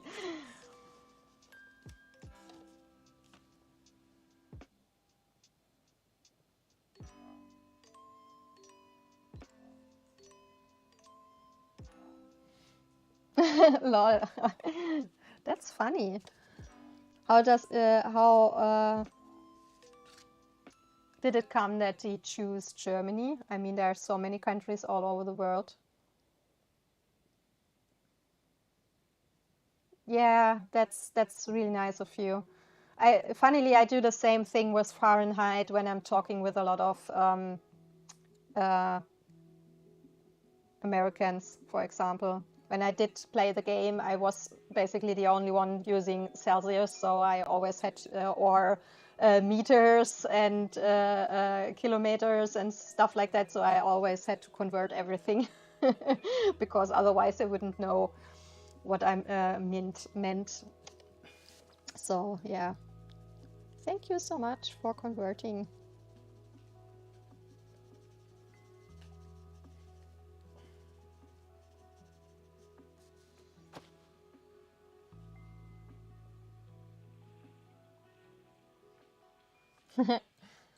That's cool. Yeah, we do definitely own a lot of bread. I think we are probably the country with the most sorts of bread you can find anywhere. At least I don't know any other country that is so crazy with bread. And I was in a lot of countries in my life. I absolutely love to travel. Of course, it's always a cost factor, but I mean, here in Europe, it's very easy to get to another country because Germany is in the middle of Europe. We have so many countries all around us. So for American standards, you don't have to drive very far to get to 1, 2, 3 countries. I mean, when I look back in our summer holidays 2 years ago, we went to the Netherlands, we went to Belgium, we went to France and to the UK. So we basically did like 4 countries in 2.5 weeks.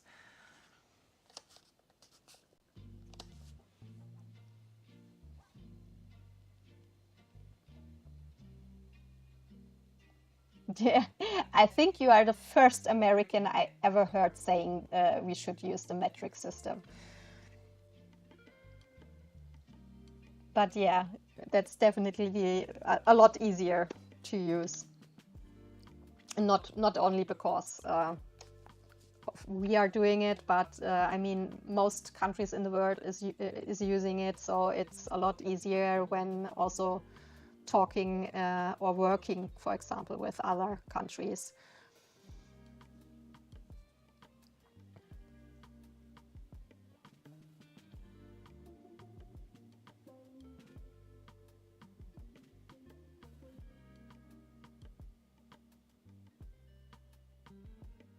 Yeah. Yeah, that's also something, of course, in Europe that's very nice with the public transport, especially in bigger towns. You really have a good public transportation system. Even with like towns that smaller cities normally do own good enough transportation systems. Like if you have a town with 50,000 people or so, normally those also have good. And you can, of course, travel with like train, not only through Germany completely, but you could also start with the train in Germany and drive to like France or Spain even, or what else. So that's definitely a very, very nice thing here in Europe, that you can get all over the place very easily. Depending on where you live, you not even need a car.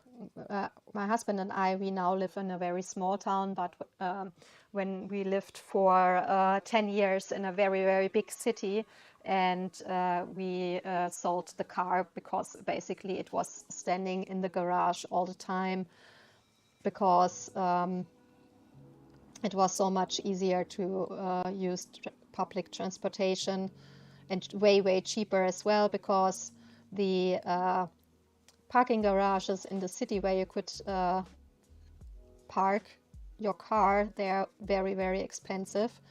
Like at the time, some of them you would pay like 17 euros for 1 hour, whereas you paid like €1.20 to the metro.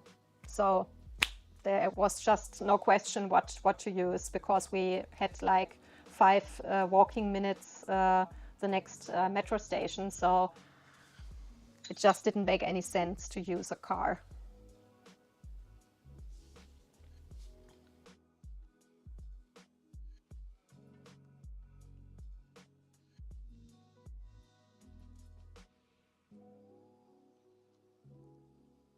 Yeah, that's also something that's nice in Germany, or basically in a lot of, in most of the European countries, you can walk.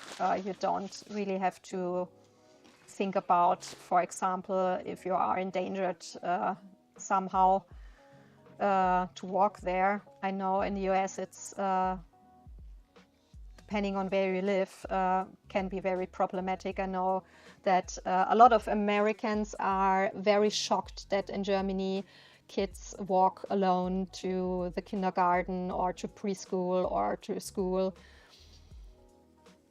because depending on where you live, it is just not possible, because it's too dangerous to do.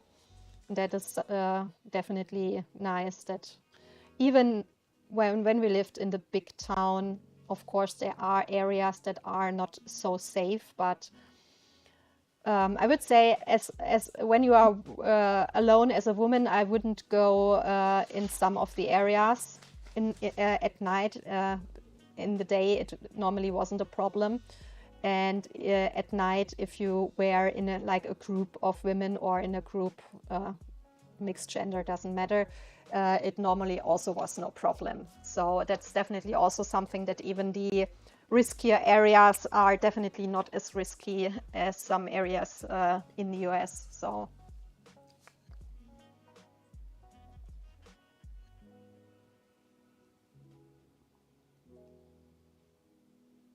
one of the safest cities, yeah, that's great. Yeah, that's really so different depending on where you are in the US. There are areas that are very safe, and some are really, really dangerous. Honestly, I only was in New York City so far a few times, so I haven't seen anything from the rest of the country. I really want to in the future, but not at the moment.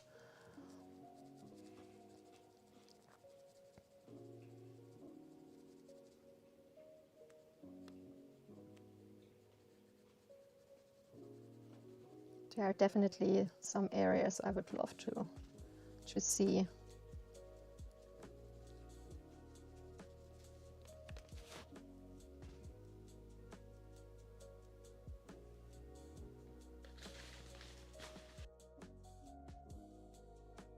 Das ist eine sehr gute Frage, Sissy. Ich habe ehrlich gesagt keine Ahnung, wie viel das aktuell kostet, da es für mich irrelevant ist, weil ich sag mal, wir haben hier zwar im Ort Zug, aber allein schon, um, sag ich mal, zur nächsten Stadt zu kommen, wenn ich mal wirklich zum Kinderarzt müsste, zu unserem, wäre es einen absoluten, weil der Ort, sag ich mal, mit unserem echt schlecht mit Zugverbindungen erreichbar ist. Das ist ein bisschen blöd. Von daher, Ich nutze selten, sage ich jetzt mal, bei uns die Züge. Von dem her bin ich da echt nicht mehr aktuell. Ich weiß, es hat mal vor ein paar Jahren hat's mal 59 Euro gekostet, aber ob das noch, sag ich mal, der gleiche Preis ist, bezweifle ich ehrlich gesagt. Das ist bestimmt auch teurer geworden. Müsste man mal googeln. 70, da siehst du mal, ist auch hochgekommen. 70 Euros. It was a few years back, it was 59 Euros. I remember that. Yeah, definitely. I mean, with the New York and London. I was multiple time in both cities. So, yeah, there are definitely areas that are safer than others. But I do love both cities very, very much. Great cities. I'm a total fan of history and culture, and I'm normally not a person that when I go on holiday somewhere that just like is using the beach or the pool all the time. I always want to learn something about the areas where I travel to. So I always try to do some history or cultural stuff.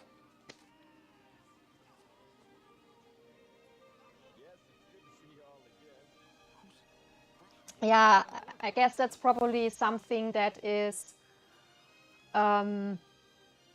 probably different for people who are living in countries that are similar to the level of history you're surrounded by, like the UK. Because it's probably more special for Americans because it's so different there than for people like me, for example. I mean, we live in a very old half-timbered house. It's a few hundred years old, for example. We are living in the historical part of our city, and for example, the house of my parents in-law is around 1,000 years old. So I guess it's just more normal for me. So I guess it's not that I say it's not beautiful, but I think it's probably more normal and less special for me because I'm surrounded by so much history all the time. So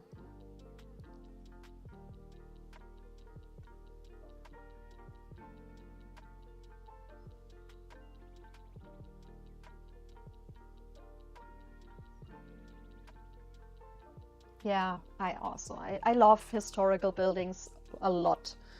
So I'm super happy that we are living in an old house. There's a lot of history and charm, and it is old buildings just have a special kind of character that you don't really get with a modern building. If it's 100 years old or 500, really doesn't matter. There are beautiful building styles all through the history. So I'm not really a person who says it must be from that time period. But yeah, really, really love that. We, for example, have a very big wine cellar under our house because it was a wine shop a few hundred years ago. And we are at the moment trying to not really, I will have to look up that word.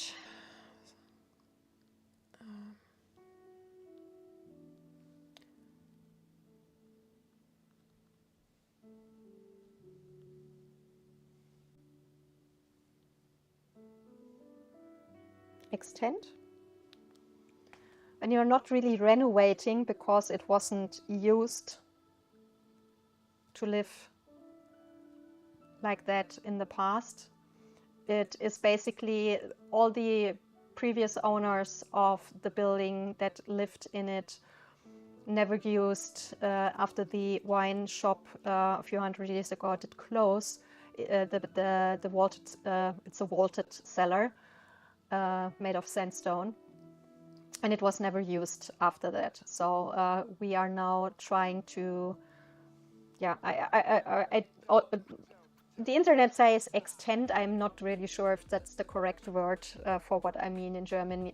If you are having basically the raw part of the building and try to now make it usable.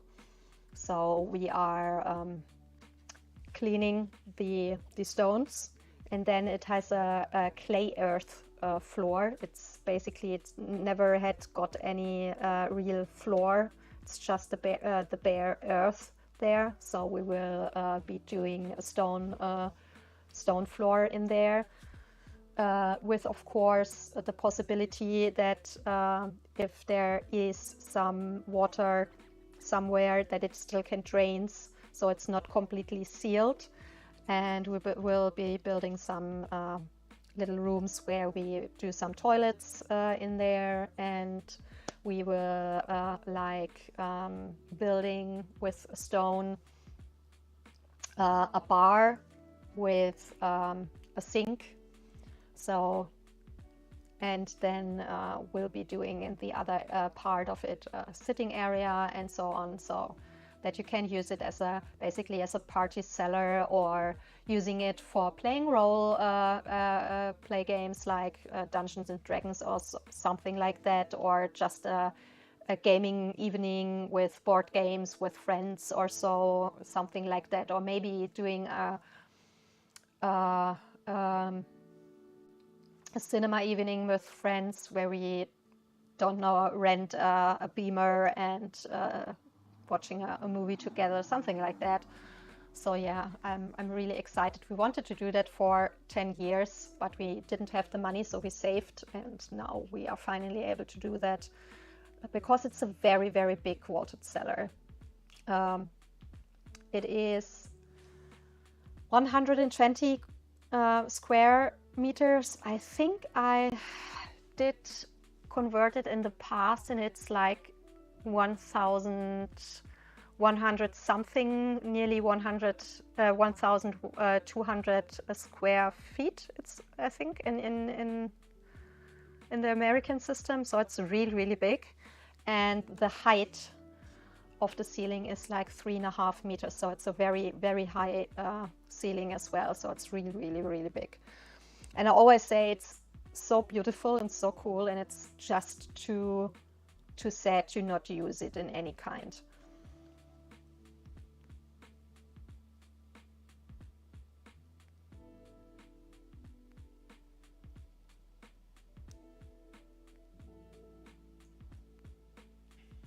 Yeah, like I said, it's really big, and it's only half of the original cellar, because in the past our land and the neighbor's one, it was basically one and owned by this wine store.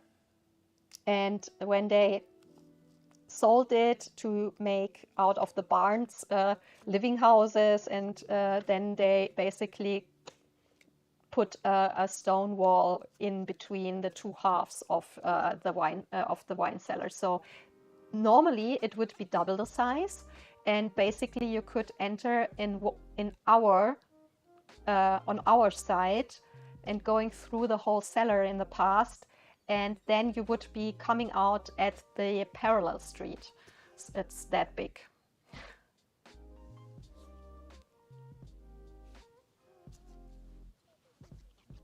And our neighbors definitely don't use theirs. So yeah, maybe in the future we will be asking them if they want to sell it to us.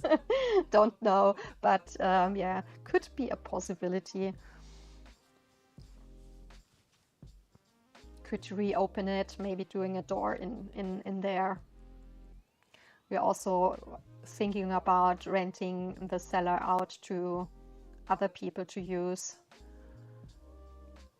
Maybe starting with friends and family, and then looking if we want to rent it out to others as well.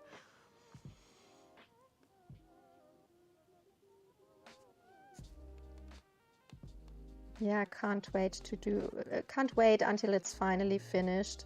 Sadly, the cleaning of the stones take a lot more time than we originally thought it would, because there is a crust of lime and what's that in English?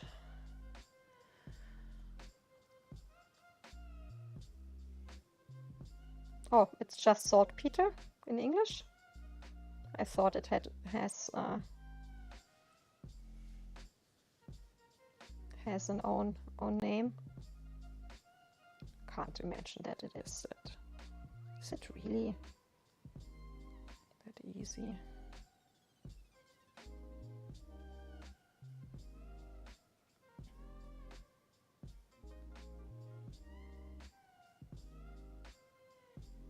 No.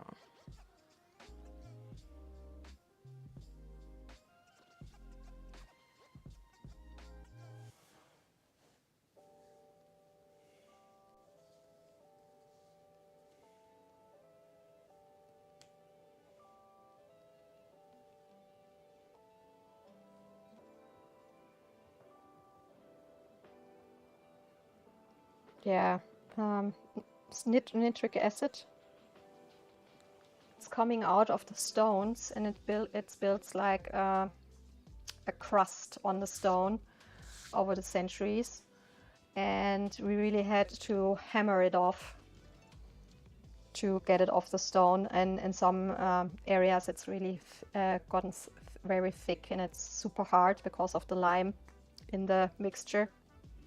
So yeah, that takes sadly way longer than we thought it would. But when we are finished with that, luckily the rest of the work will be way faster, to move the earth, to get a nice even floor, and then doing the stones on top and so on. That will be faster than all the cleaning. But we had to do it first, because if you will be building like the floor and so on, and then later on clean the stone, then you have all the dirt on your floor, which will be problematic. Now it's no problem, because we have to lift the floor to even it out with the stairs in the entry area.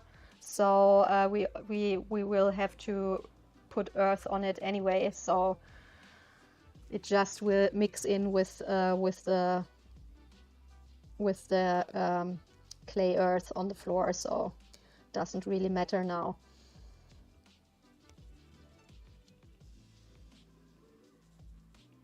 Ich übersetze das jetzt mal nicht alles, weil ich habe das, glaube ich, in Deutsch schon so unzählige Male erzählt mit dem Keller und der Renovierung und so weiter. Von daher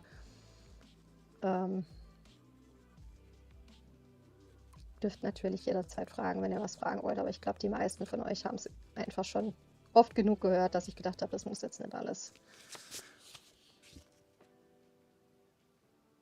Nee, es sind nicht wirklich Kristalle. Das ist mehr so wie es sieht aus, als hätte einer mit einer weißen Farbe drüber gemalt. Das ist halt nur keine Farbe. Ne?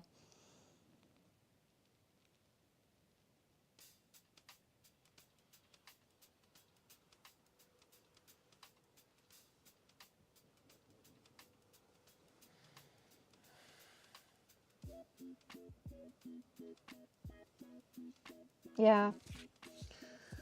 I mean, a lot of vaulted cellars have a higher humidity. We luckily have a very dry one, which is good, because if you have a very damp one, of course, it will be hard to use like we want to use ours. We have the luxury that ours is partially underground and partially a little bit over the earth, so we have some like holes in the wall, like little windows, and therefore you have a little bit more air circulation there, and therefore it isn't as damp as others are. Artyom. Hello. Englisch oder Deutsch? Erstmal schönen guten Abend. Wie geht's dir?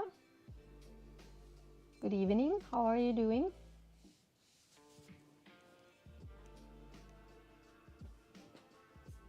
Yeah, we also have super hard water here. One of the basically the hardest in the country. So therefore probably the build-up is stronger than it would be in other areas with softer water.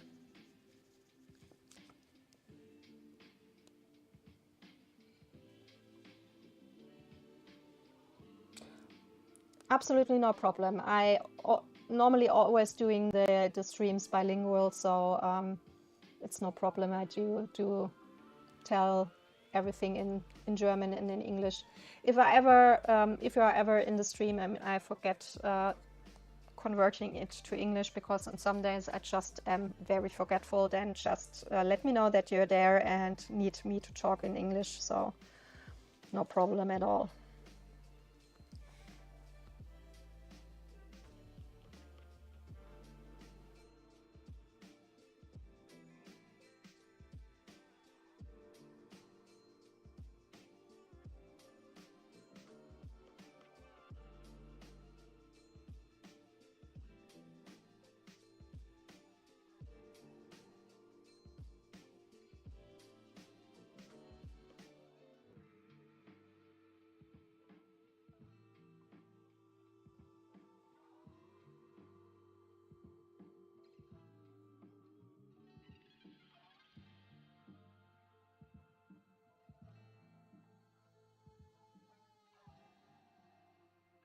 Yes, I'm streaming on Twitch and on YouTube parallel. I haven't had the time to get the chat overlay. My husband has to help me for that, and he wasn't there because he had a working trip. So yeah, in the future, hopefully have that in a little box so that you can read each other.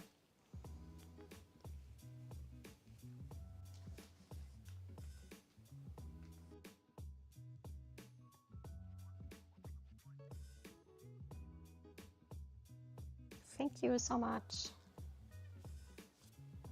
Funny thing is, we had a program back in school with getting friends to write letters with in all over the world, and you just had to fill out a little paper, and then they sent you addresses from other kids from all over the world. And I had one friend via that system, and I don't remember, I think it was Belarus, but I don't remember completely where he was from, because it was so long ago. But his name was Artyom, funnily. Yeah, my husband is an IT specialist, so it's good and bad, because you always have someone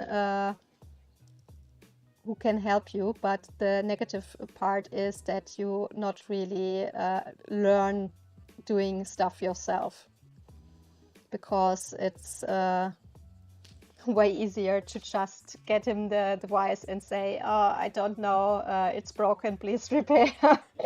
So in my teens, I was very good with computers, but then yeah,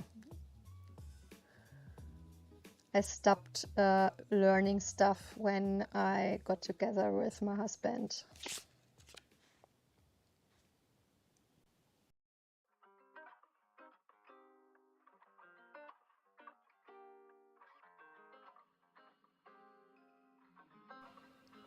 Yeah, but it's still funny.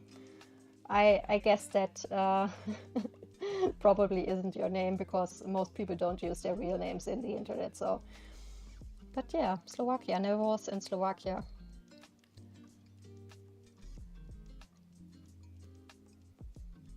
But well, from what I heard and seen, is that it has some really, really beautiful landscape.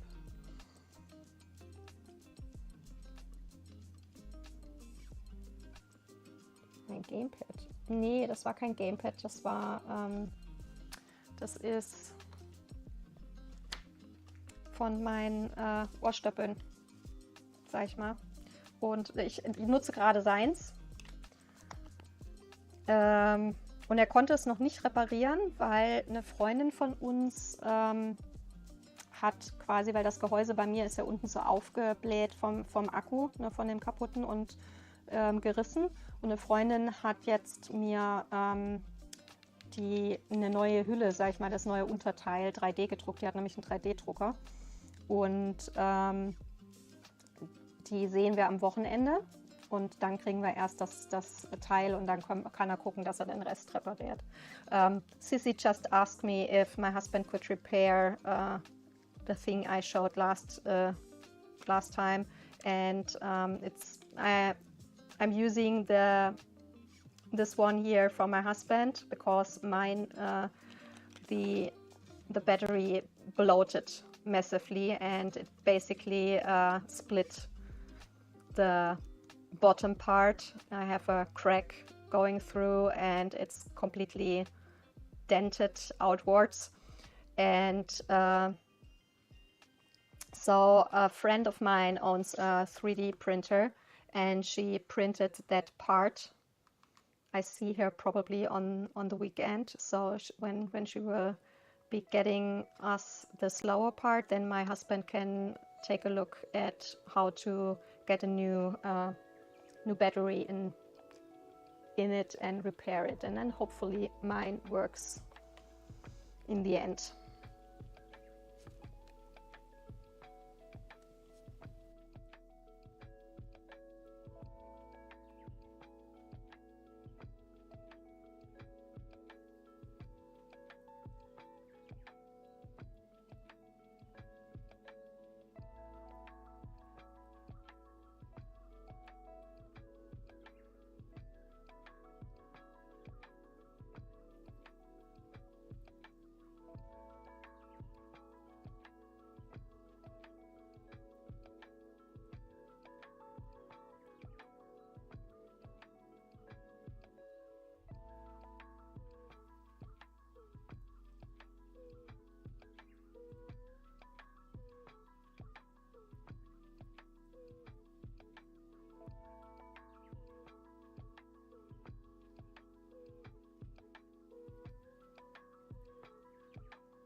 So, ich glaube, wir haben jetzt erstmal mit der dunklen Farbe alles, können auf die nächste wechseln.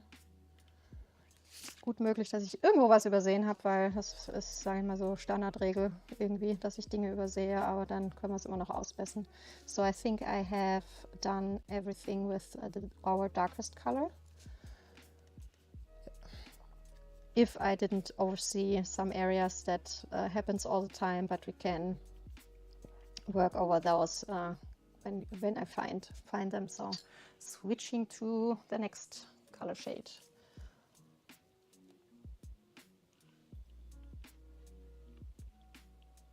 Yeah, definitely it wasn't good, Sissy. And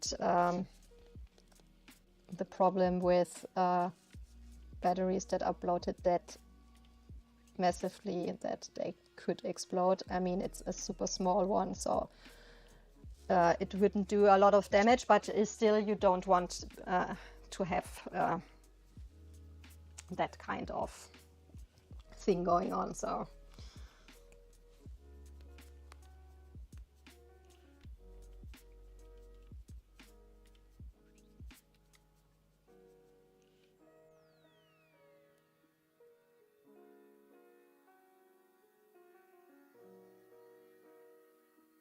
no, definitely you don't want them, even if it's a super small and tiny one, but still you don't want that to happen. I mean, if it would make a little poof when you are not around, I mean, our house has like 4 living floors. It's a big house, so if I'm on the other floor, I probably wouldn't hear or see it, but it would probably start to burn something, and you don't want fire in a old half-timbered house, because basically we have tons of wood here, and our walls are made of a mixture made of clay and animal hair and straw, because that's what they used a few hundred years back then, and that stuff burns like hell. So basically when we have a fire in the old town here, not only the fire station that is closest to us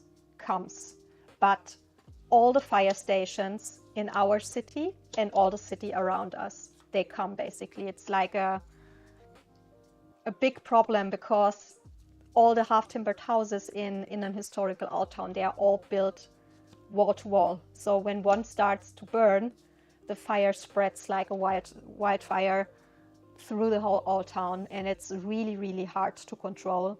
So therefore, we have very strong fire regulations. You, for example, aren't allowed to use those fire bowls in your garden or in your patio. You aren't allowed to use fireworks like on New Year or so, because the burning risk is just too much. So yeah, definitely you don't want any fire problem in your house or the neighboring houses.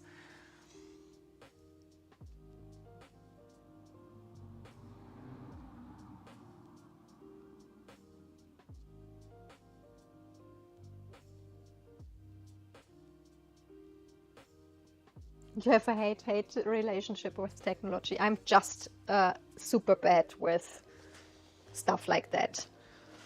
I'm way better with other stuff. Give me someone who has a big flesh wound or bleeds like hell. I don't have any problems with stuff like that. I have seen so much in my working time as a pediatric oncology nurse. Basically, even if someone would have a completely open belly and all the stuff would come out, I wouldn't have any problems with that. But repair anything technical, I would be so lost. I mean, one of the probably funniest but not so funny and totally strange stories I can tell from my working time was, we had of course a lot of filming going on our care unit, of course, we had like people, TV senders coming to do documentaries or to, for example, ask people to let them test themselves for stem cell transplantation if they would be compatible for one of the kids that are still in need of a stem cell transplantation. And one time, one of the biggest German TV senders was filming, and those big film cameras, they are super heavy. They had it on a stative, but it wasn't fixed properly. So he was holding and filming, and the camera did slide downwards, and he basically amputated part of his finger, and it bled like hell. Like we had like the whole wall was basically painted red immediately, and in that moment one of the mothers from one of our patients came out of the room and said, "Oh, cool, are they doing that extra for the TV show?" And we only, no, please go back into your room until we can get him treated properly and get the wall cleaned. And it, of course, was on the weekend, and the cleaning crew just went out. So we first had to do pressure on it and make a sterile bandage, and then someone ran after the cleaning crew and said, "Please come back and clean the wall. We can't let it blood splatter all over the place, be like that." And then, of course, my colleagues and even the doctors said they don't want to get the finger out of the camera because they basically they said they missing the word,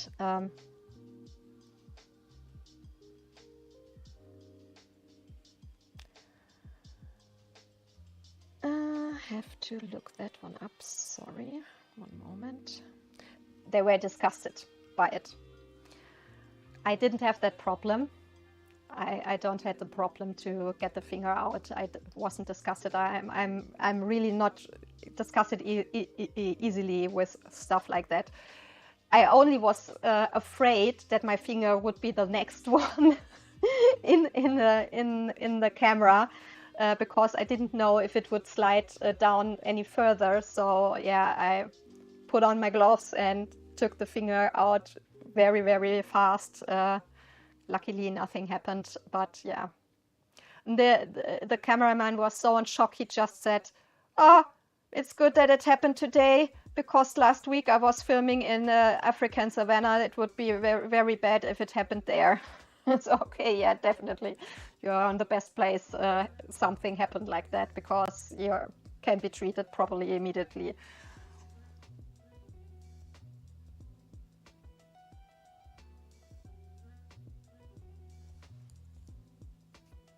Yeah, I guess the pain came afterwards, because he was so in shock that he didn't feel anything at the moment. Adrenaline for the win.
Yeah, that's always when people say the filming crew said we have to, my colleague and I, we should walk through the floor to get a little bit more going on for their filming because it is too quiet, and that is definitely something you never say in a hospital. I'm definitely not a superstitious person, but whenever people say it's too quiet, it's too nothing going on in the hospital, it always explodes into total chaos afterwards. So yeah, they said it, and he amputated his finger afterwards. So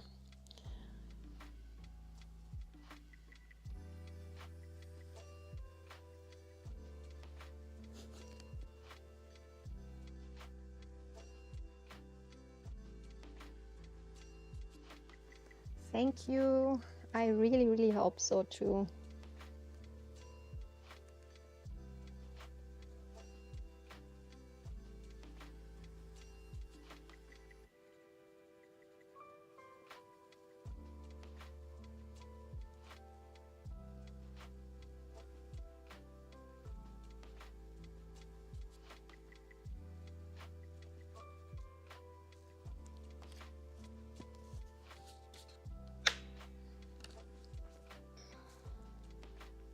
Wird nur noch ein Weilchen dauern, bis wir da auf einen, sag ich mal, vernünftigen Nenner hier kommen, was das angeht, weil der große Nachteil an Buntstiften ist halt einfach, dass es sehr, sehr lange braucht. Im Verhältnis, sag ich mal, zu Aquarell ist man da halt doch, sag ich mal, ein bisschen zeitlich ein bisschen länger beschäftigt, und ich bin schon wirklich, sag ich mal, was das angeht, eher so ein bisschen die ungeduldigere Person. Ich bin nicht jemand, der da irgendwie 20 Schichten macht mit Buntstiften. Da gibt es ja echt Leute, die sind da super, super krass und machen da eine Schicht und noch eine Schicht und immer nur ganz leicht. Und ich bin ja echt eher so jemand, ich fange an einer Ecke hier jetzt an und drücke fest auf, ne, und mache erstmal fester, und dann wird der Druck immer leichter, um das so ein bisschen zu verblenden und damit ich dann von einer Farbe auf die andere komme. Aber und mache es mir ja mit der Grundierung mit dem Aquarell auch schon mal leichter, weil ich das quasi nicht auch noch mit irgendwie Buntstiften machen muss. Weil manche sind da ja wirklich ewig mit den Buntstiften beschäftigt. Ich bewundere das total. Ich hätte da definitiv keine Geduld für. Just saying, the big negative point with colored pencils is that it takes a lot of time. At least for me, I'm just such an artist and colorist, and I'm not even doing it like other people that are like building like 20 layers with their colored pencils, and I'm already cheating with the base layer with the watercolors, which is a lot faster than if I would do like 3, 4, 5, don't know how many layers some people are doing just for the base coating, and doing only using super light pressure for each layer. I'm already cheating with the base layer. I start with a lot of pressure in the darker areas and then just work from hard pressure to light pressure. So I'm already doing it in a way that goes faster. I have so much respect for people doing the whole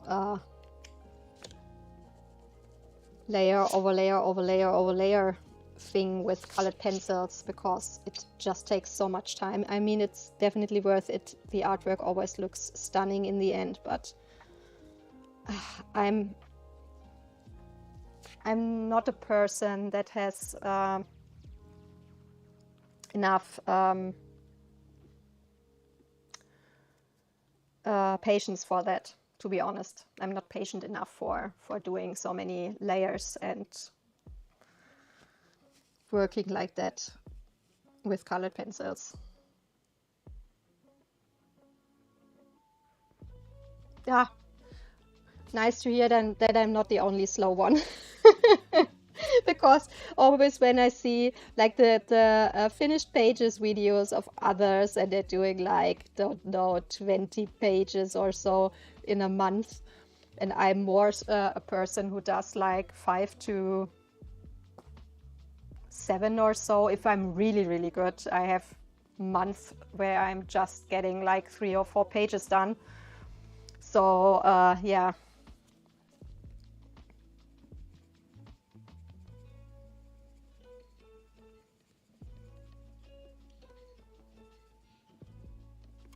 Don't know how they are doing it to get that many pages done in 1 month.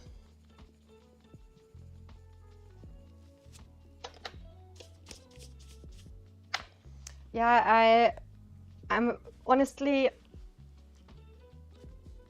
watercolors are my absolute favorite medium. And when I do my own art, I am normally only working with watercolors.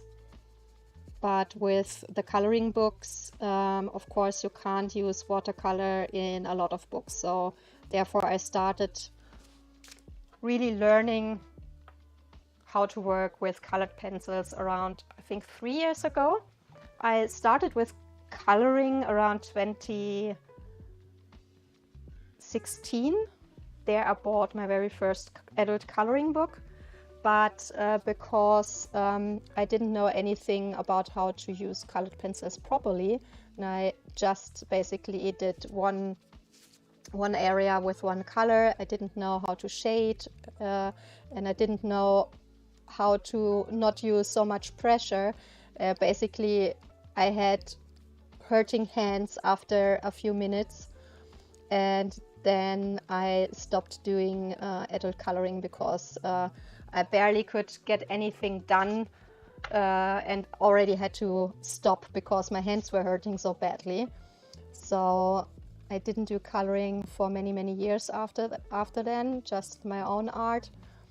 And then I started seeing more and more beautiful coloring books, and I thought, oh, I really, really want to color those images. They are just so beautiful. So I went back to adult coloring, and then I just first off bought books with thicker paper, like Kirby Rosanes or Rita Behrmann or Joanna Basford and so on, where I could also work with watercolors. And from there, then I saw many books that were printed basically on the Amazon papers, and I thought, oh gosh, they are so beautiful. I want to color that as well. And then I bought a cheaper but set of pencils because I only had polychromos and they are very hard, and I wanted something softer, so I bought a cheap, softer set, and then started to learn how to work with them. And I'm still, of course, nowhere near the level I want to get, but at least I am now at a level where I say I'm okay with what I'm doing, because a lot of coloring books I put to the side because I didn't color in them, because I said I first want to get to a certain level with colored pencils before I'm working on pages in that book, because I didn't want to ruin it. And therefore in the beginning I really just worked on like 10 books or so until I got to a point where I was more comfortable, and then yeah, started coloring in the other books as well. I mean, you always can get better. There's always something to learn. Doesn't matter how long you are doing something. But yeah.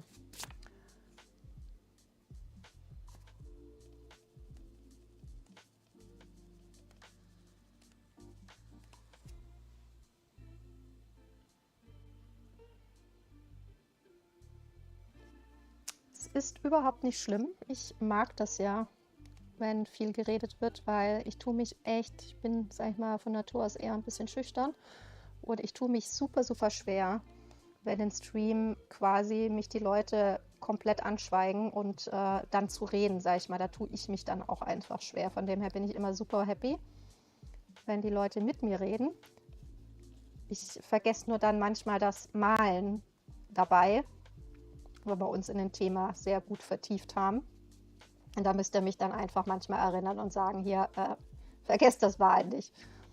So I absolutely love when people are talking with me. I'm by nature more a shyer person, and I really struggle with talking to the viewers if nobody is talking with me. I sometimes have streams where no one is talking, and I really struggle then with the talking by myself. So I'm always happy with streams where people are talking with me. So the only problem I have from my side sometimes is that I totally forget to color when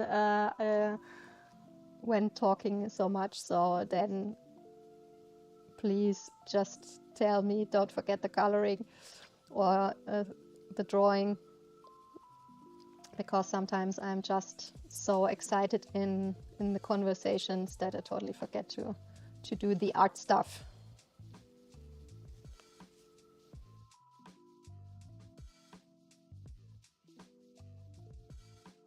That's awesome. Super happy with you guys talking with me.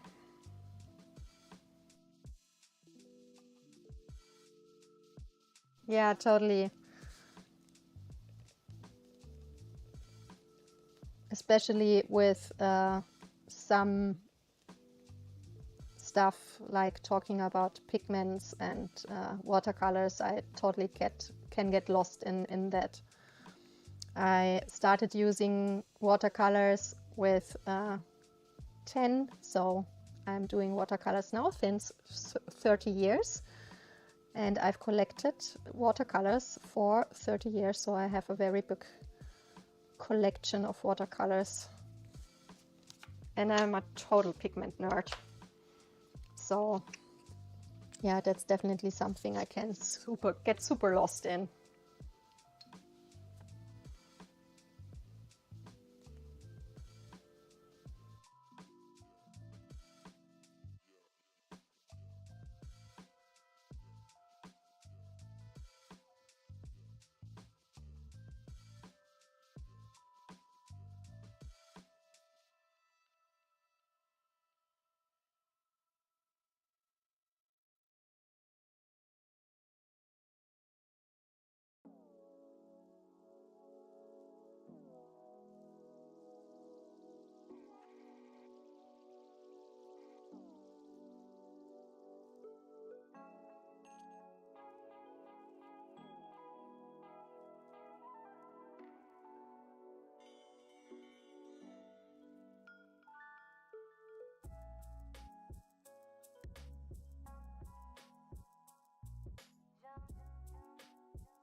Das freut mich total, Sissi, zu hören. Das war tatsächlich der Hauptgrund, warum ich überhaupt mit Videos angefangen habe. Von dem her freue ich mich immer, wenn Leute sagen, es ist hilfreich und sie lernen was. So I'm so happy when I'm hearing from people that they are learning stuff from me, because that's basically the main motive I started doing videos and so on, to get people to learn something. So I'm super happy to hear that.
Wunderschönen guten Abend, Thomas. Wie geht's dir? Wie war dein Tag denn so?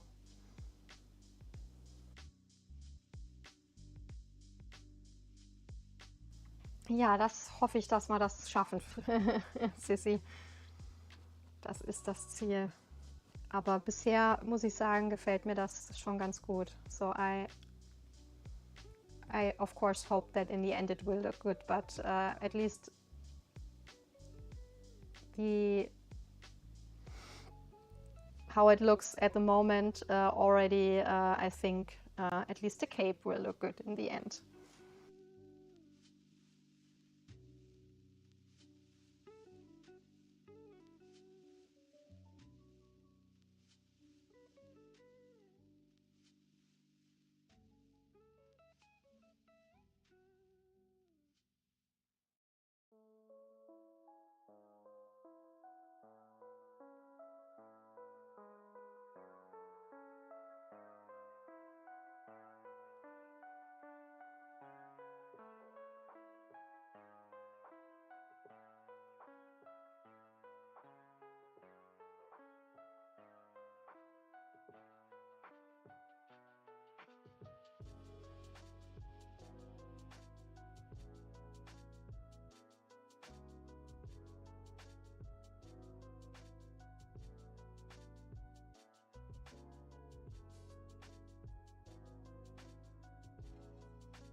Krass. Das erste Mal selber Filme entwickelt.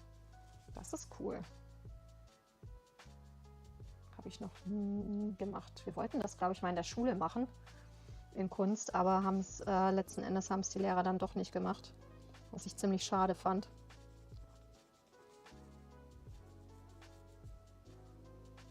Ist so naja geworden. Ja, mein Gott. Ich meine, das ist, denke ich mal, beim ersten Mal nicht verwunderlich, oder?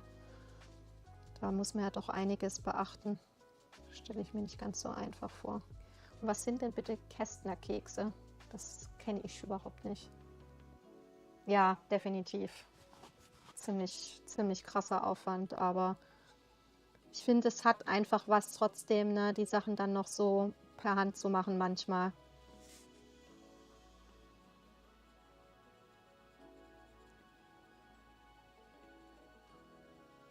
Wenn du dann hinterher ein Ergebnis hast, das wirklich toll ist, dann kannst du einfach so viel stolzer, sag ich mal, auf das sein, was du gemacht hast, wenn du dann sagen kannst, du hast es auch komplett selber von Hand entwickelt, ne?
Oh wow, hört sich krass an. Das stelle ich mir super aufwendig vor.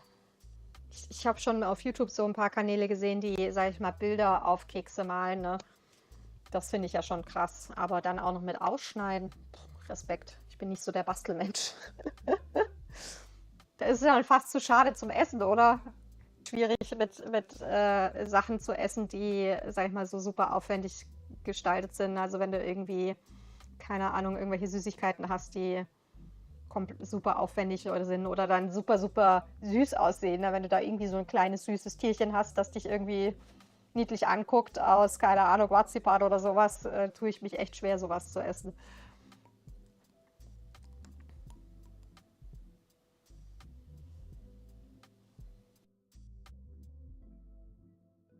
So on Twitch we were just talking about cookies. Toma from Twitch is making cookies really, really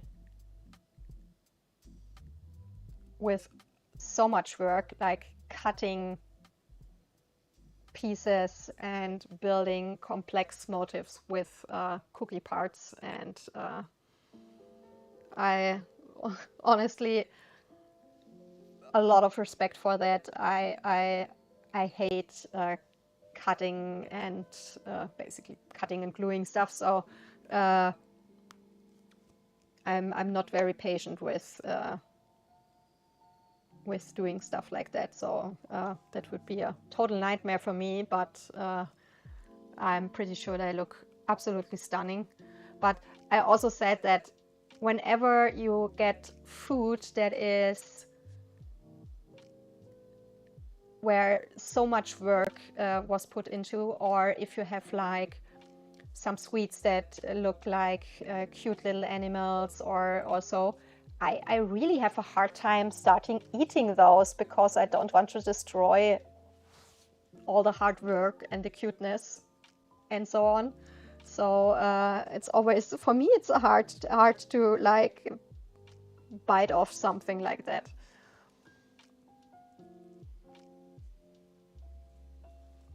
Sehen bestimmt ganz toll aus, bin ich felsenfest überzeugt von.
Oh, da freut sich der FSJler bestimmt total. Das ist ja cool. Ich habe damals nichts zum Abschied bekommen.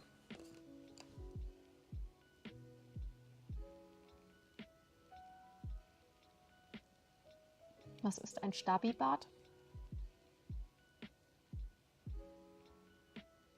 Ja gut, aber sind wir mal ganz ehrlich, egal ob es jetzt Kunstmaterialien sind oder ne, so Zubehör für Fotos, Foto machen oder irgendwie sowas, da bist du ja, also ich meine, 100 € ist ja quasi basically nichts heutzutage. Ich meine, wie schnell hast du 100 € ausgegeben? Wenn ich bei Aquarellfarben gucke, kaufst du eine Handvoll Tuben und dann bist du auch schon bei 100 €. Das sind wir jedes Mal, wenn ich irgendwo bei irgendeinem Kunsthandel bestelle, dann habe ich erstmal, packe ich alles rein, was mich interessiert und dann kriege ich erstmal einen Schreck, weil ich irgendwie bei 600 € bin und dann muss ich radikal aussortieren, damit ich auf vielleicht 100 € komme, ne? Ähm,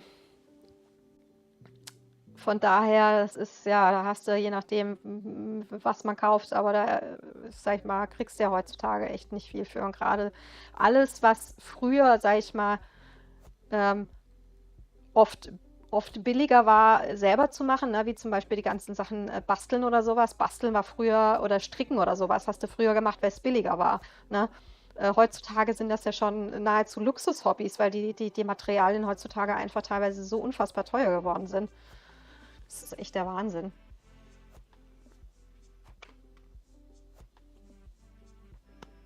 Just said that in the past you did stuff like knitting or making your own, for example, invitation cards or something like that. You did that by yourself because it was cheaper. But nowadays, all those creative hobbies, the materials have gotten so expensive over the years that it's basically more a luxurious hobby nowadays. And for 100 € or $100, if you go in an art store, you barely get anything. I mean, whenever I do some shopping for example, watercolors, and I always buy the big tubes because the price per milliliter is way cheaper with tubes and with big tubes than versus pens, for example. And I'm putting all the colors I want into the cart. And then I get basically shocked every time because it says like 600 € and then I have to sort out to get at least down to 100 or so. Then I also don't have to pay with 100 € in most German art shops. You don't have to pay any shipping costs. So that's mostly I wait until I have a lot of art materials I'm interested in, or colors I'm interested in, when brands are selling new colors. Then I'm often waiting until I know I have enough that I can get to 100 € to not pay for shipping. Because those are depending on the art shop. If you are lucky, it's 5 €, and some art shops you have to pay for per weight in Germany, or some art shops you have to get additional fees if you have very big items. For example, I buy my watercolor paper, the good quality cotton paper, nowadays only on rolls or in sheets, and the sheets of course are very big. So I had one art shop in the past that taxed basically for the big size an extra fee, and yeah, therefore I look what I order from which shop, and always wait until I have enough to get to the point that I don't have to pay extra shipping.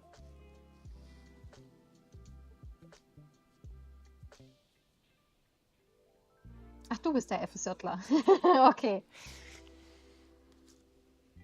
Das ja, ist dann freuen sich bestimmt die Leute sehr, sage ich jetzt mal, dass du was Tolles mitbringst. Ich habe damals Muffins gemacht. Muffins mit, kennt ihr diese belgische Meeresfrüchte-Pralinen, ne? Diese Nougat-Pralinen? Die kamen in die Mitte rein und ich habe die schon Jahre nicht mehr gemacht. Ich glaube, ich müsste die echt mal bald mal wieder machen. Muss ich mal nach einem Muffinblech das sind im Endeffekt so Nougat-Pralinen in Meeresfrüchteform, ne, wie Seesterne und sowas. Und die machst du dann in den Teig rein, ne, und dann machst du das Ganze in den Ofen und dann hast du das, ich weiß nicht warum, aber selbst nach Tagen ist es so, wenn das einmal flüssig geworden ist, warum auch immer, es bleibt dann flüssig. Das heißt, du hast dann den flüssigen Nougat-Kern innen drin. Ich meine, die sind natürlich die absoluten Zuckerbomben, weil du hast schon quasi Kakao im Teig drin. Ne? Du hast so einen Schokoteig, sage ich jetzt mal. Du hast innen drin das und dann hast du oben noch Schokoglasur oben drauf. Es ist die absolute Zucker-Schokobombe, aber es ist unfassbar lecker. Oh, das ist ja cool. Stark.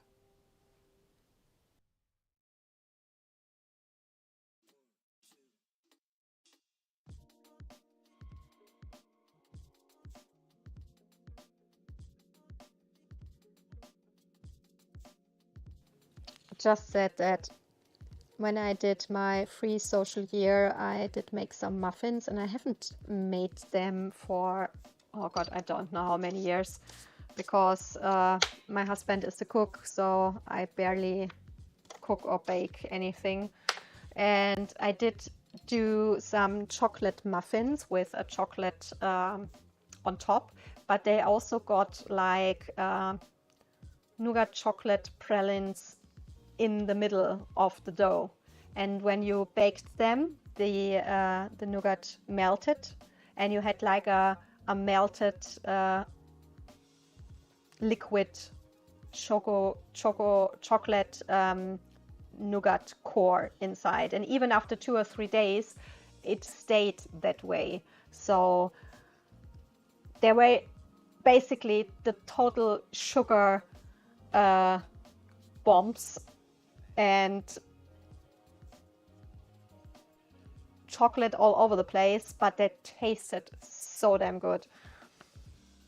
Really, now while talking about it, I really want to do them again, so maybe I have to look up the recipe and do some of them on the weekend or so.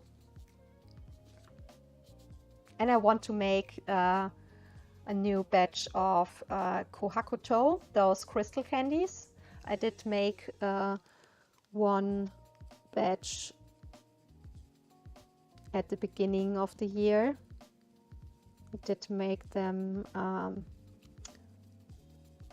in purple and blue and with a orange flavor.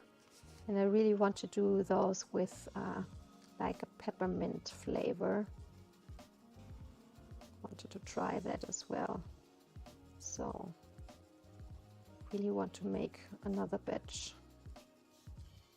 Ich habe es vorher im Stream schon gesagt gehabt, aber ich hatte ja am Anfang des Jahres diese Kohakuto, diese japanischen Süßigkeit, die quasi aussehen wie Kristalle, hatte ich gemacht und die hatte ich damals mit, sag ich mal, in blau-lila Farben habe ich die gemacht und halt mit Orangengeschmack und ich würde die gerne nochmal mit Minzgeschmack machen. Müsste ich auch mal irgendwann am Wochenende machen.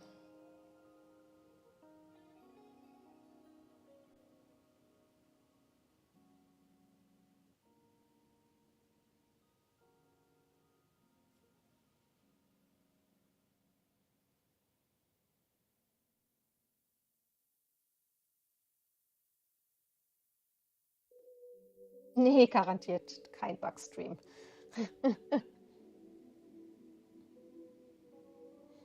Definitiv nicht. Ich habe seit Jahren nichts gebacken. Das wäre, glaube ich, recht katastrophal.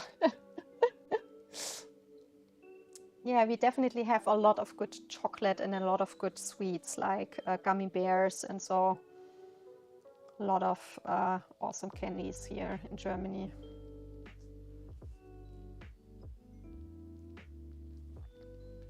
But what I miss in Germany, I absolutely love the wintergreen Tic Tacs, and you don't get them in Germany. I have one last package from my last New York trip, but yeah, really would love to get my hands on those.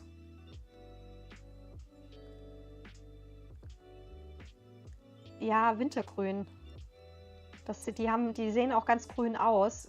Das kannst du auch vom Geschmack her echt nicht beschreiben, wie die schmecken. Das ist ein ganz, ganz eigener Geschmack. Aber es ist unfassbar lecker. Ich liebe das total und du kommst in Deutschland einfach nicht dran.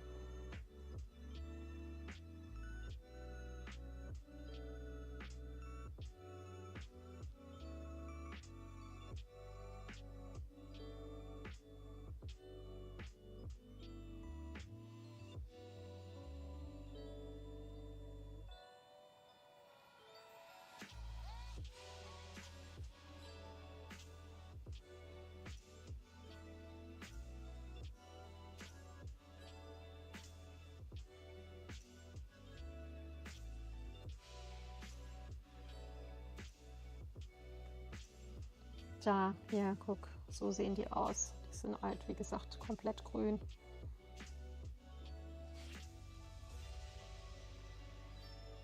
Just someone from Twitch asked, because, like I said, you don't get them in Germany and most Germans don't know them.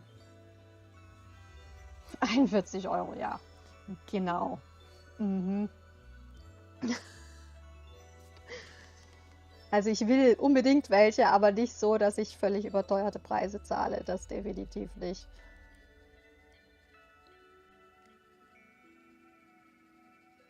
Ich habe damals echt eine ganze Wagenladung mitgenommen, weil ich das letzte Mal in New York war, weil ich wusste, dass ich die in Deutschland nicht kriege. Aber du hast halt auch nur begrenzt Gewicht und Platz in dem Koffer frei.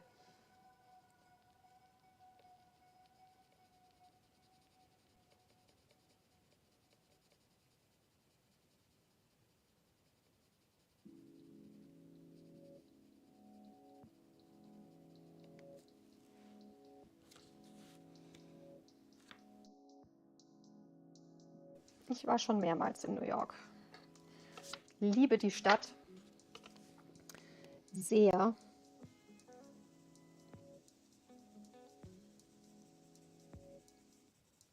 Nur aktuell muss ich nicht unbedingt rüber bei den aktuellen politischen Situationen, wenn du nicht weißt, sag ich mal, ob sie dich nicht in irgendeinen, sag ich mal, Camp inhaftieren für Monate. Ich habe da von einer Wissenschaftlerin aus Kanada einen Artikel gelesen, die war für, ich weiß nicht, 3 oder 4 Monate, die wollte nur zu einer Wissenschaftskonferenz und hatte alle Dokumente und dann ist sie quasi am Flughafen noch inhaftiert worden, einfach nur aus unerfindlichen Gründen. Und die war echt für Monate da. War ganz schwierig für sie überhaupt irgendwen zu kontaktieren, um Hilfe zu kriegen, weil sie die nicht haben telefonieren und so lassen, ne? Oder E-Mails schreiben oder sowas. Also der Bericht damals war echt richtig, richtig übel.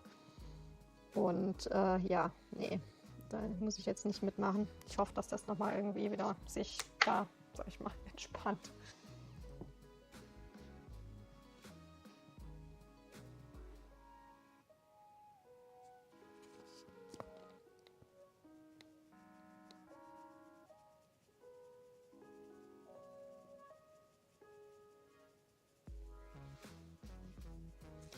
Just said that I absolutely would love to visit the US again.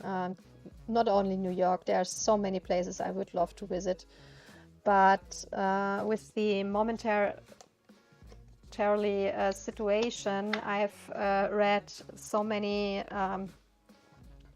articles from people that went, for example, I read from a Canadian scientist. She went to a conference in the US and had all the documentary, all the papers she needed. It was all approved by the US government, and then they basically imprisoned her at the airport, and she was in like an where like the illegal immigrants are put into before they are sent back to their home country. And one of them, she was in prison for 3 or 4 months, basically. It was super hard for her to contact her family to get help to get out, because she basically like vanished for the family, because they didn't know where she was. And yeah, that of course, I have 2 kids.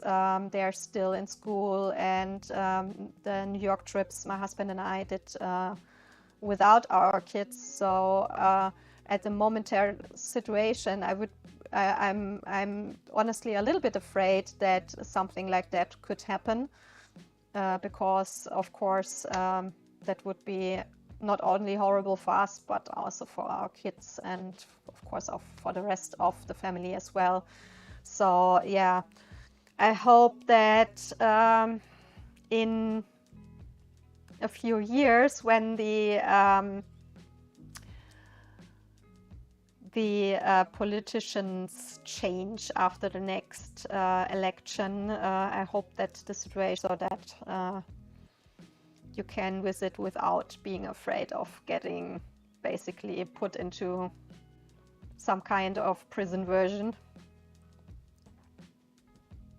Yeah, that's exactly what I thought. I mean, the US and Canada has so many political and also other connections. They are working in so many ways together. It was approved by the US government. She had all the documents she needed. She basically put everything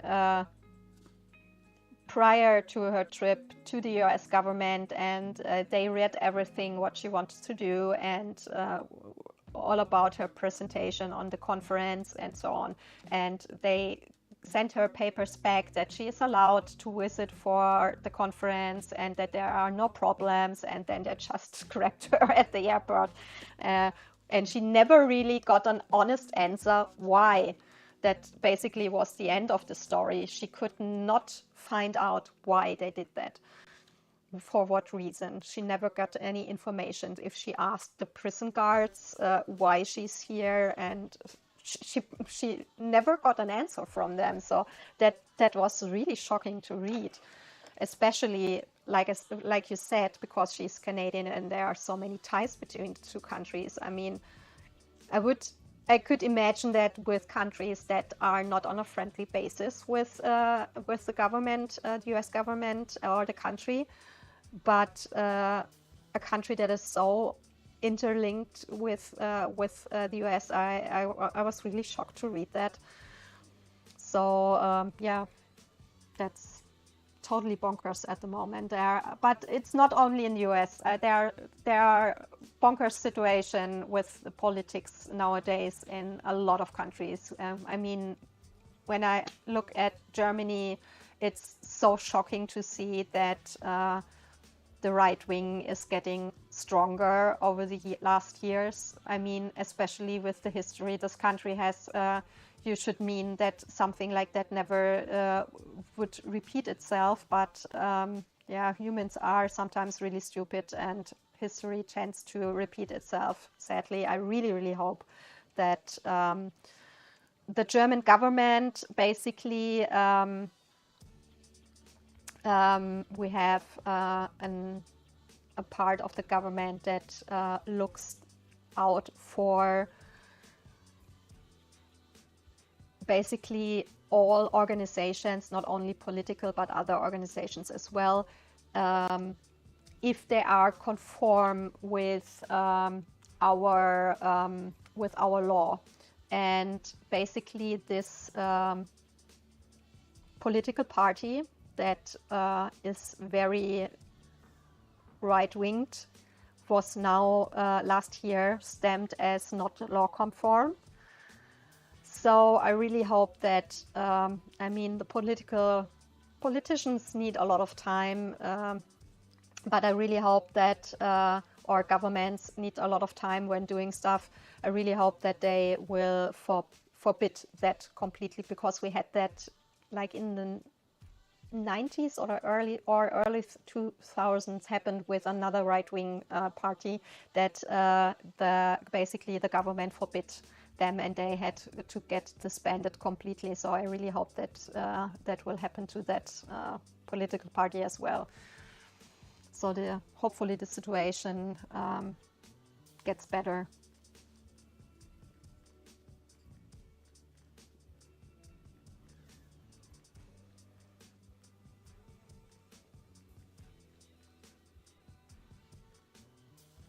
Yeah, definitely a middle party would be good. Yeah, that's really good. But I mean, it took them like 10 years basically to say, yes, it's definitely basically against the law what they are doing. So, like I said, government or politicians, they need a lot of time. But at least it is now stamped that way, and they are being watched very closely at the moment from that government department. And I really hope that in the end something good will come out, like that the political party will be completely forbidden and has to be disbanded.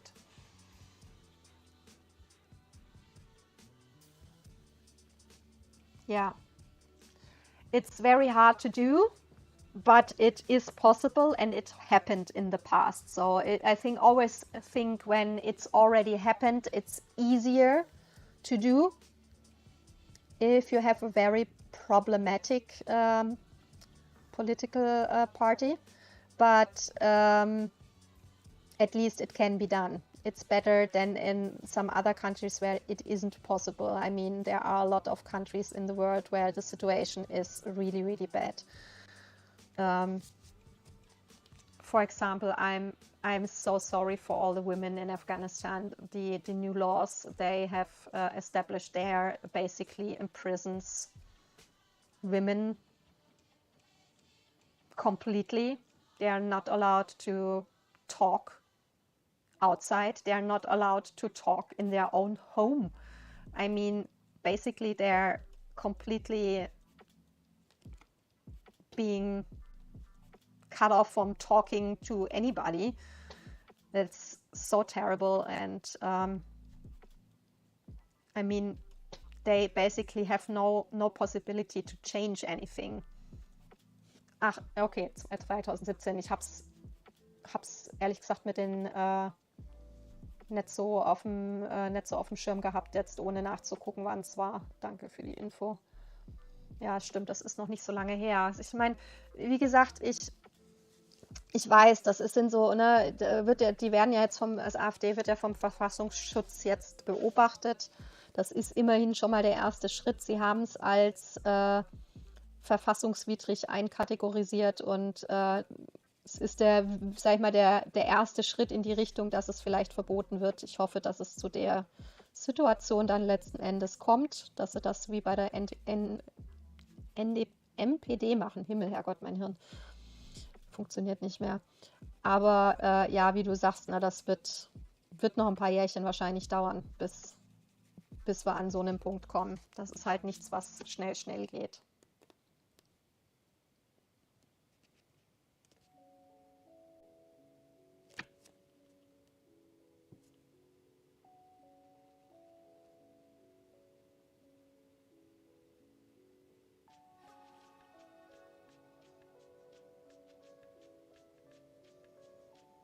Yeah, freedom of speech. I'm honestly I'm happy that some stuff is forbidden here, because of course it's important that you have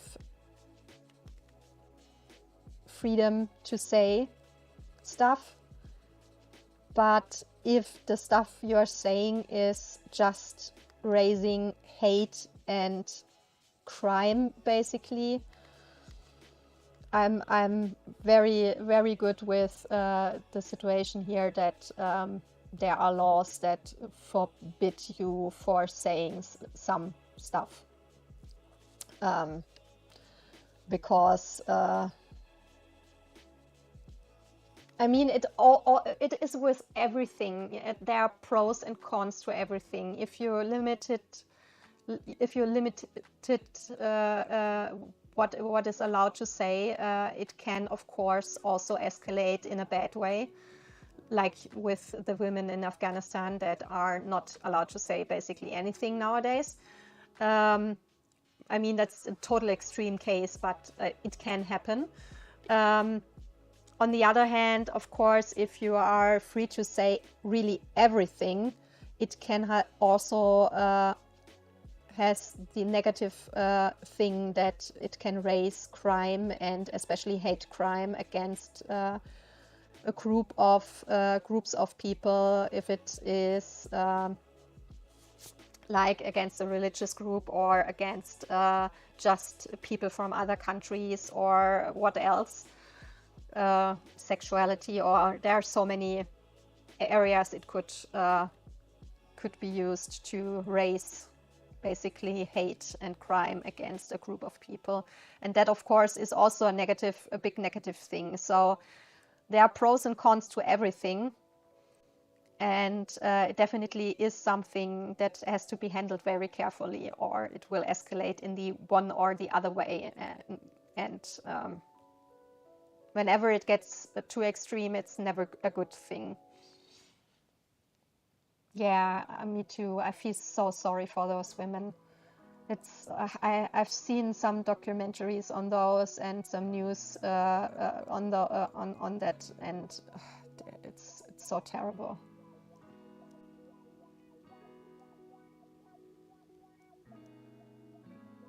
Yeah, basically, I mean, the women aren't allowed to work there anymore, and I mean, just imagine your country basically cutting off 50% of their workers from one day to the other.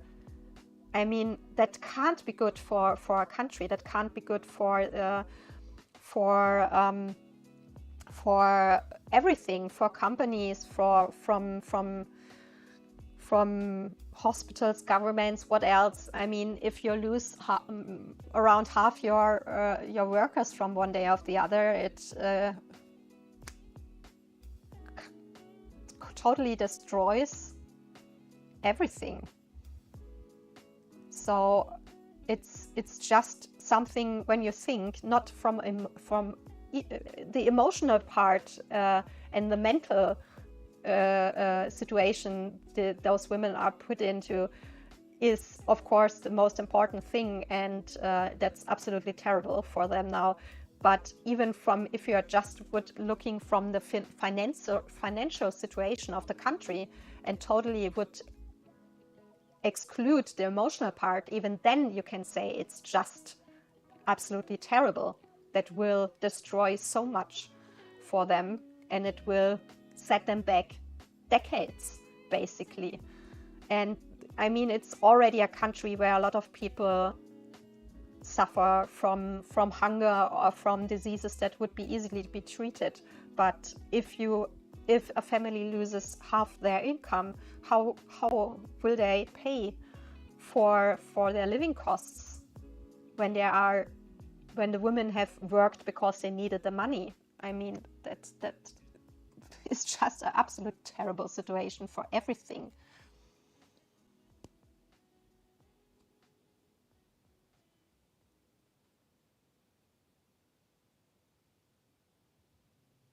Yeah, basically that's with so many countries that we basically couldn't survive without immigrants nowadays, especially the richer Western countries.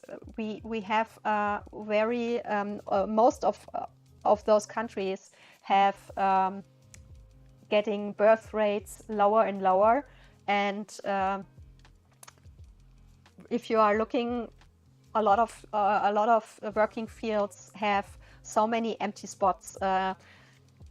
When I look at my profession, nurse, then I can say most hospitals in Germany are so understaffed not only the nurses, the doctors as well, or medical technical assistants and so on. Like basically everything medical related is really, really problematic. We are trying to get people from all over the world to work here because we basically ruined our own system. When I was in nursing school, we had, in the area I was in the nursing school, we had like 4 or 5 hospitals that had a nursing school.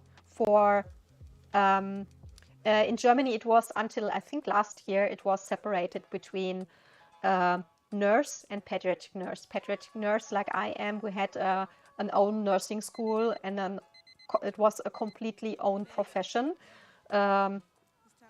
You, of course, would be allowed to work as a pediatric nurse also on an adult care unit, and the other way around, but the other way around was not very often, because the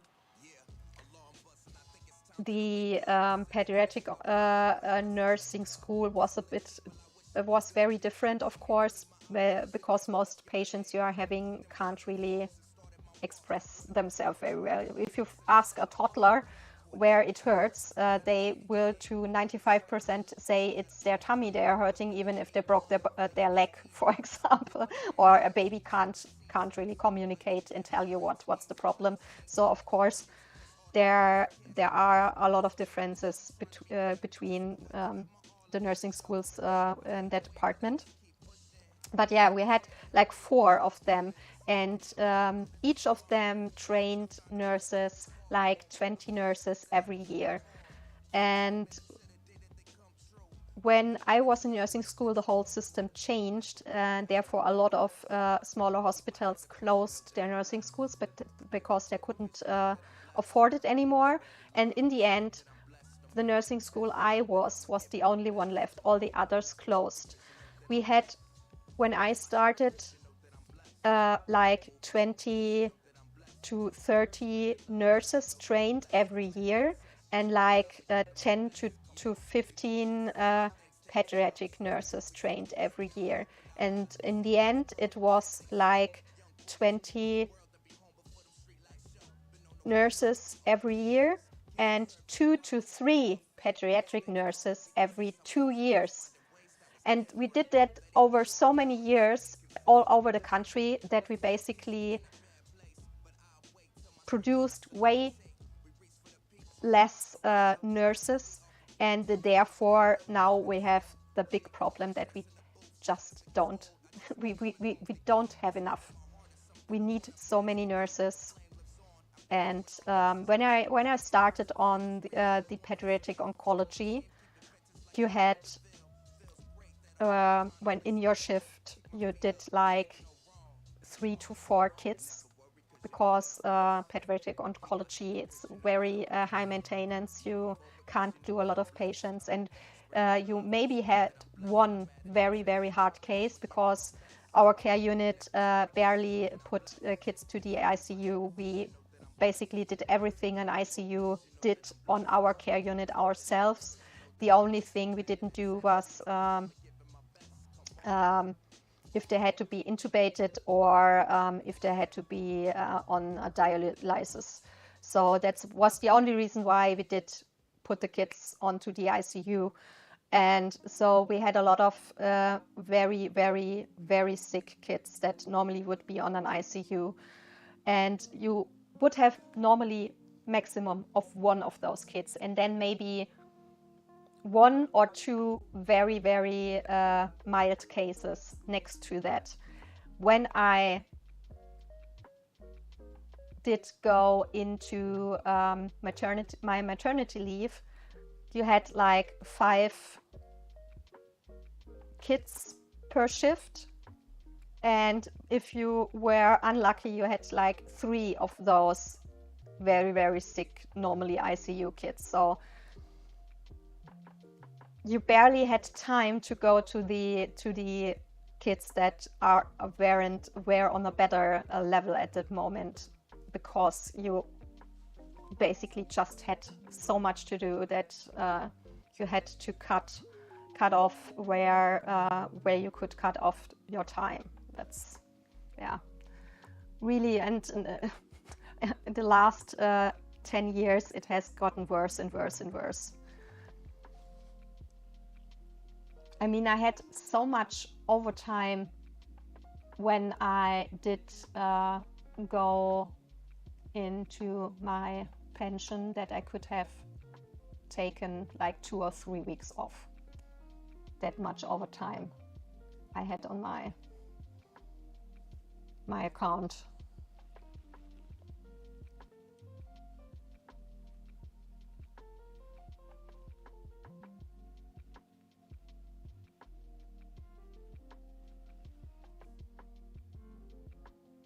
Ja, genau, das ist halt das Wichtige, ne? Das ist fest ein Verdachtsfall, genau, die werden schon länger beobachtet, aber jetzt haben sie es ja offiziell bestätigt, ne? Genau, ich bin Kinderkrankenschwester von Beruf und ich habe auf der Kinderkrebsstation und der Kinderknochenmarkstransplantationsstation gearbeitet.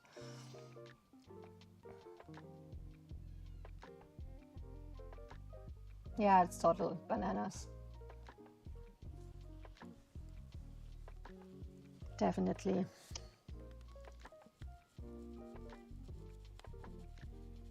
And I must say, I absolutely loved being a pediatric oncology nurse, and I know that's definitely an area where most people doesn't work long.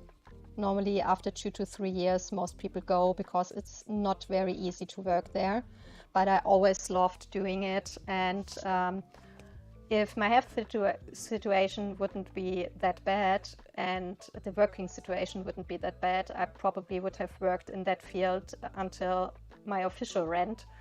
But yeah, wasn't so lucky that that was possible. But it's sad that so many people I have seen leaving the job, being a nurse, over the last 10 years, especially after COVID. So many people left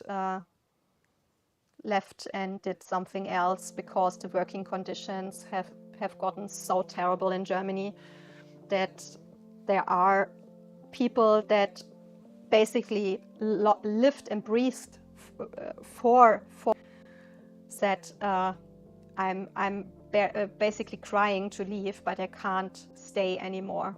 Otherwise, I work myself to the ground, like I did.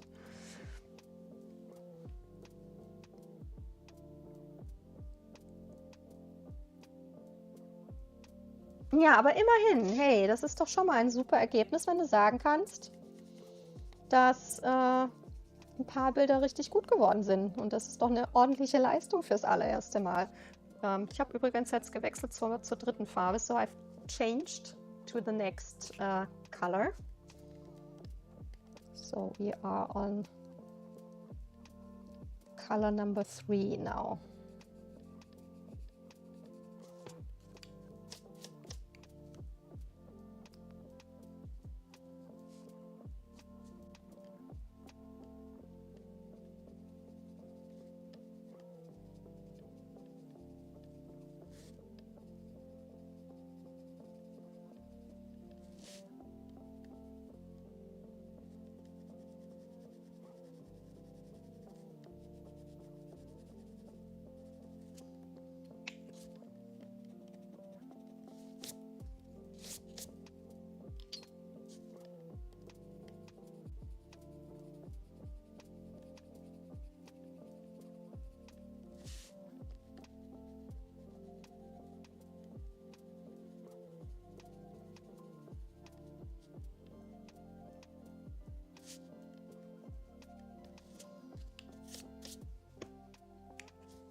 Oh, aber ich sehe gerade, ich habe gerade aber auf die Uhr geguckt.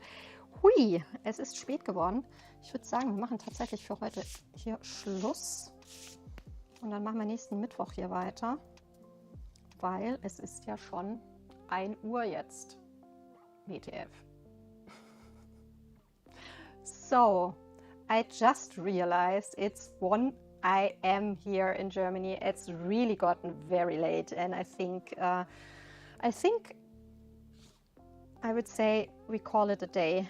I mean, we did, for my situation, we did a lot. We did base layer, basically most areas. We are already now on the third color shade, and I think it's going well. So yeah. Thank you so much, guys, for joining. I hope you have a nice day or a good night, depending on your time zone. We will be continuing on this page next Wednesday, and next stream will be on Friday evening, of course, German time, when we will be continuing playing the third Ankh game. I always do my own art on Mondays, adult coloring on Wednesdays, adventure games on Fridays, and RPGs on Saturdays. So normally I stream 4 times a week. So as always, thank you so much, and I hope you have a good day tomorrow. See you on Friday if you want. And thank you, AA, so much for joining today. I had so much fun talking to you. Ja, ihr Lieben, vielen, vielen lieben Dank, dass ihr alle da wart. Ich hoffe, ihr schlaft schön. Und wir machen, wie gesagt, am Mittwoch nächste Woche weiter. Und der nächste Stream wird dann Freitagabend sein. Da zocken wir dann Ankh 3 weiter. Wie immer, wenn irgendwas ist, lasse ich es euch im Discord wissen. So, just so you guys know, whenever my health situation doesn't allow me to stream, I will let you guys know, as always, in my Discord channel. So, yeah.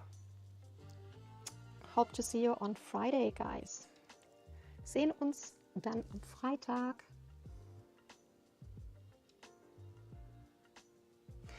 Mach das. Dann wünsche ich dir anschließend eine gute Nacht, Thomas. Vielen lieben Dank, dass du da warst. Vielen lieben Dank, Sissy und Fredine und Simple, fürs Dasein und Quatschen. Hat mich wahnsinnig gefreut, dass der Stream heute so schön war. Und ja, wir sehen uns. Ganz, ganz großes Danke. Bis bald, ihr Lieben.